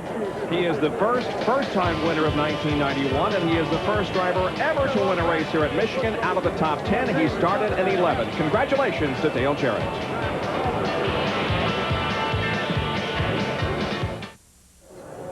Well, welcome back to Michigan with Davey Allison. And Davey, that had to be probably one of the greatest finishes ever. Well, I'll tell you, John, you know, I got to congratulate Dale Jarrett for the great race he drove. Those guys gambled on that last caution, and they did the right thing. We put on 4 tires, and the car was just a little bit tight. I raced him as hard as I could. He raced me clean. I raced him clean, and he beat us. So we'll come out of here with a second place. I think we led the most laps, and if we did, that's 5 extra points. So we'll take second place today and go to Bristol next week. Now, were you waiting to make a move on the last lap, or did he hold you off all that time? No, our car was a little bit tight, like I said, on that last set of tires, and I just couldn't get a run on him.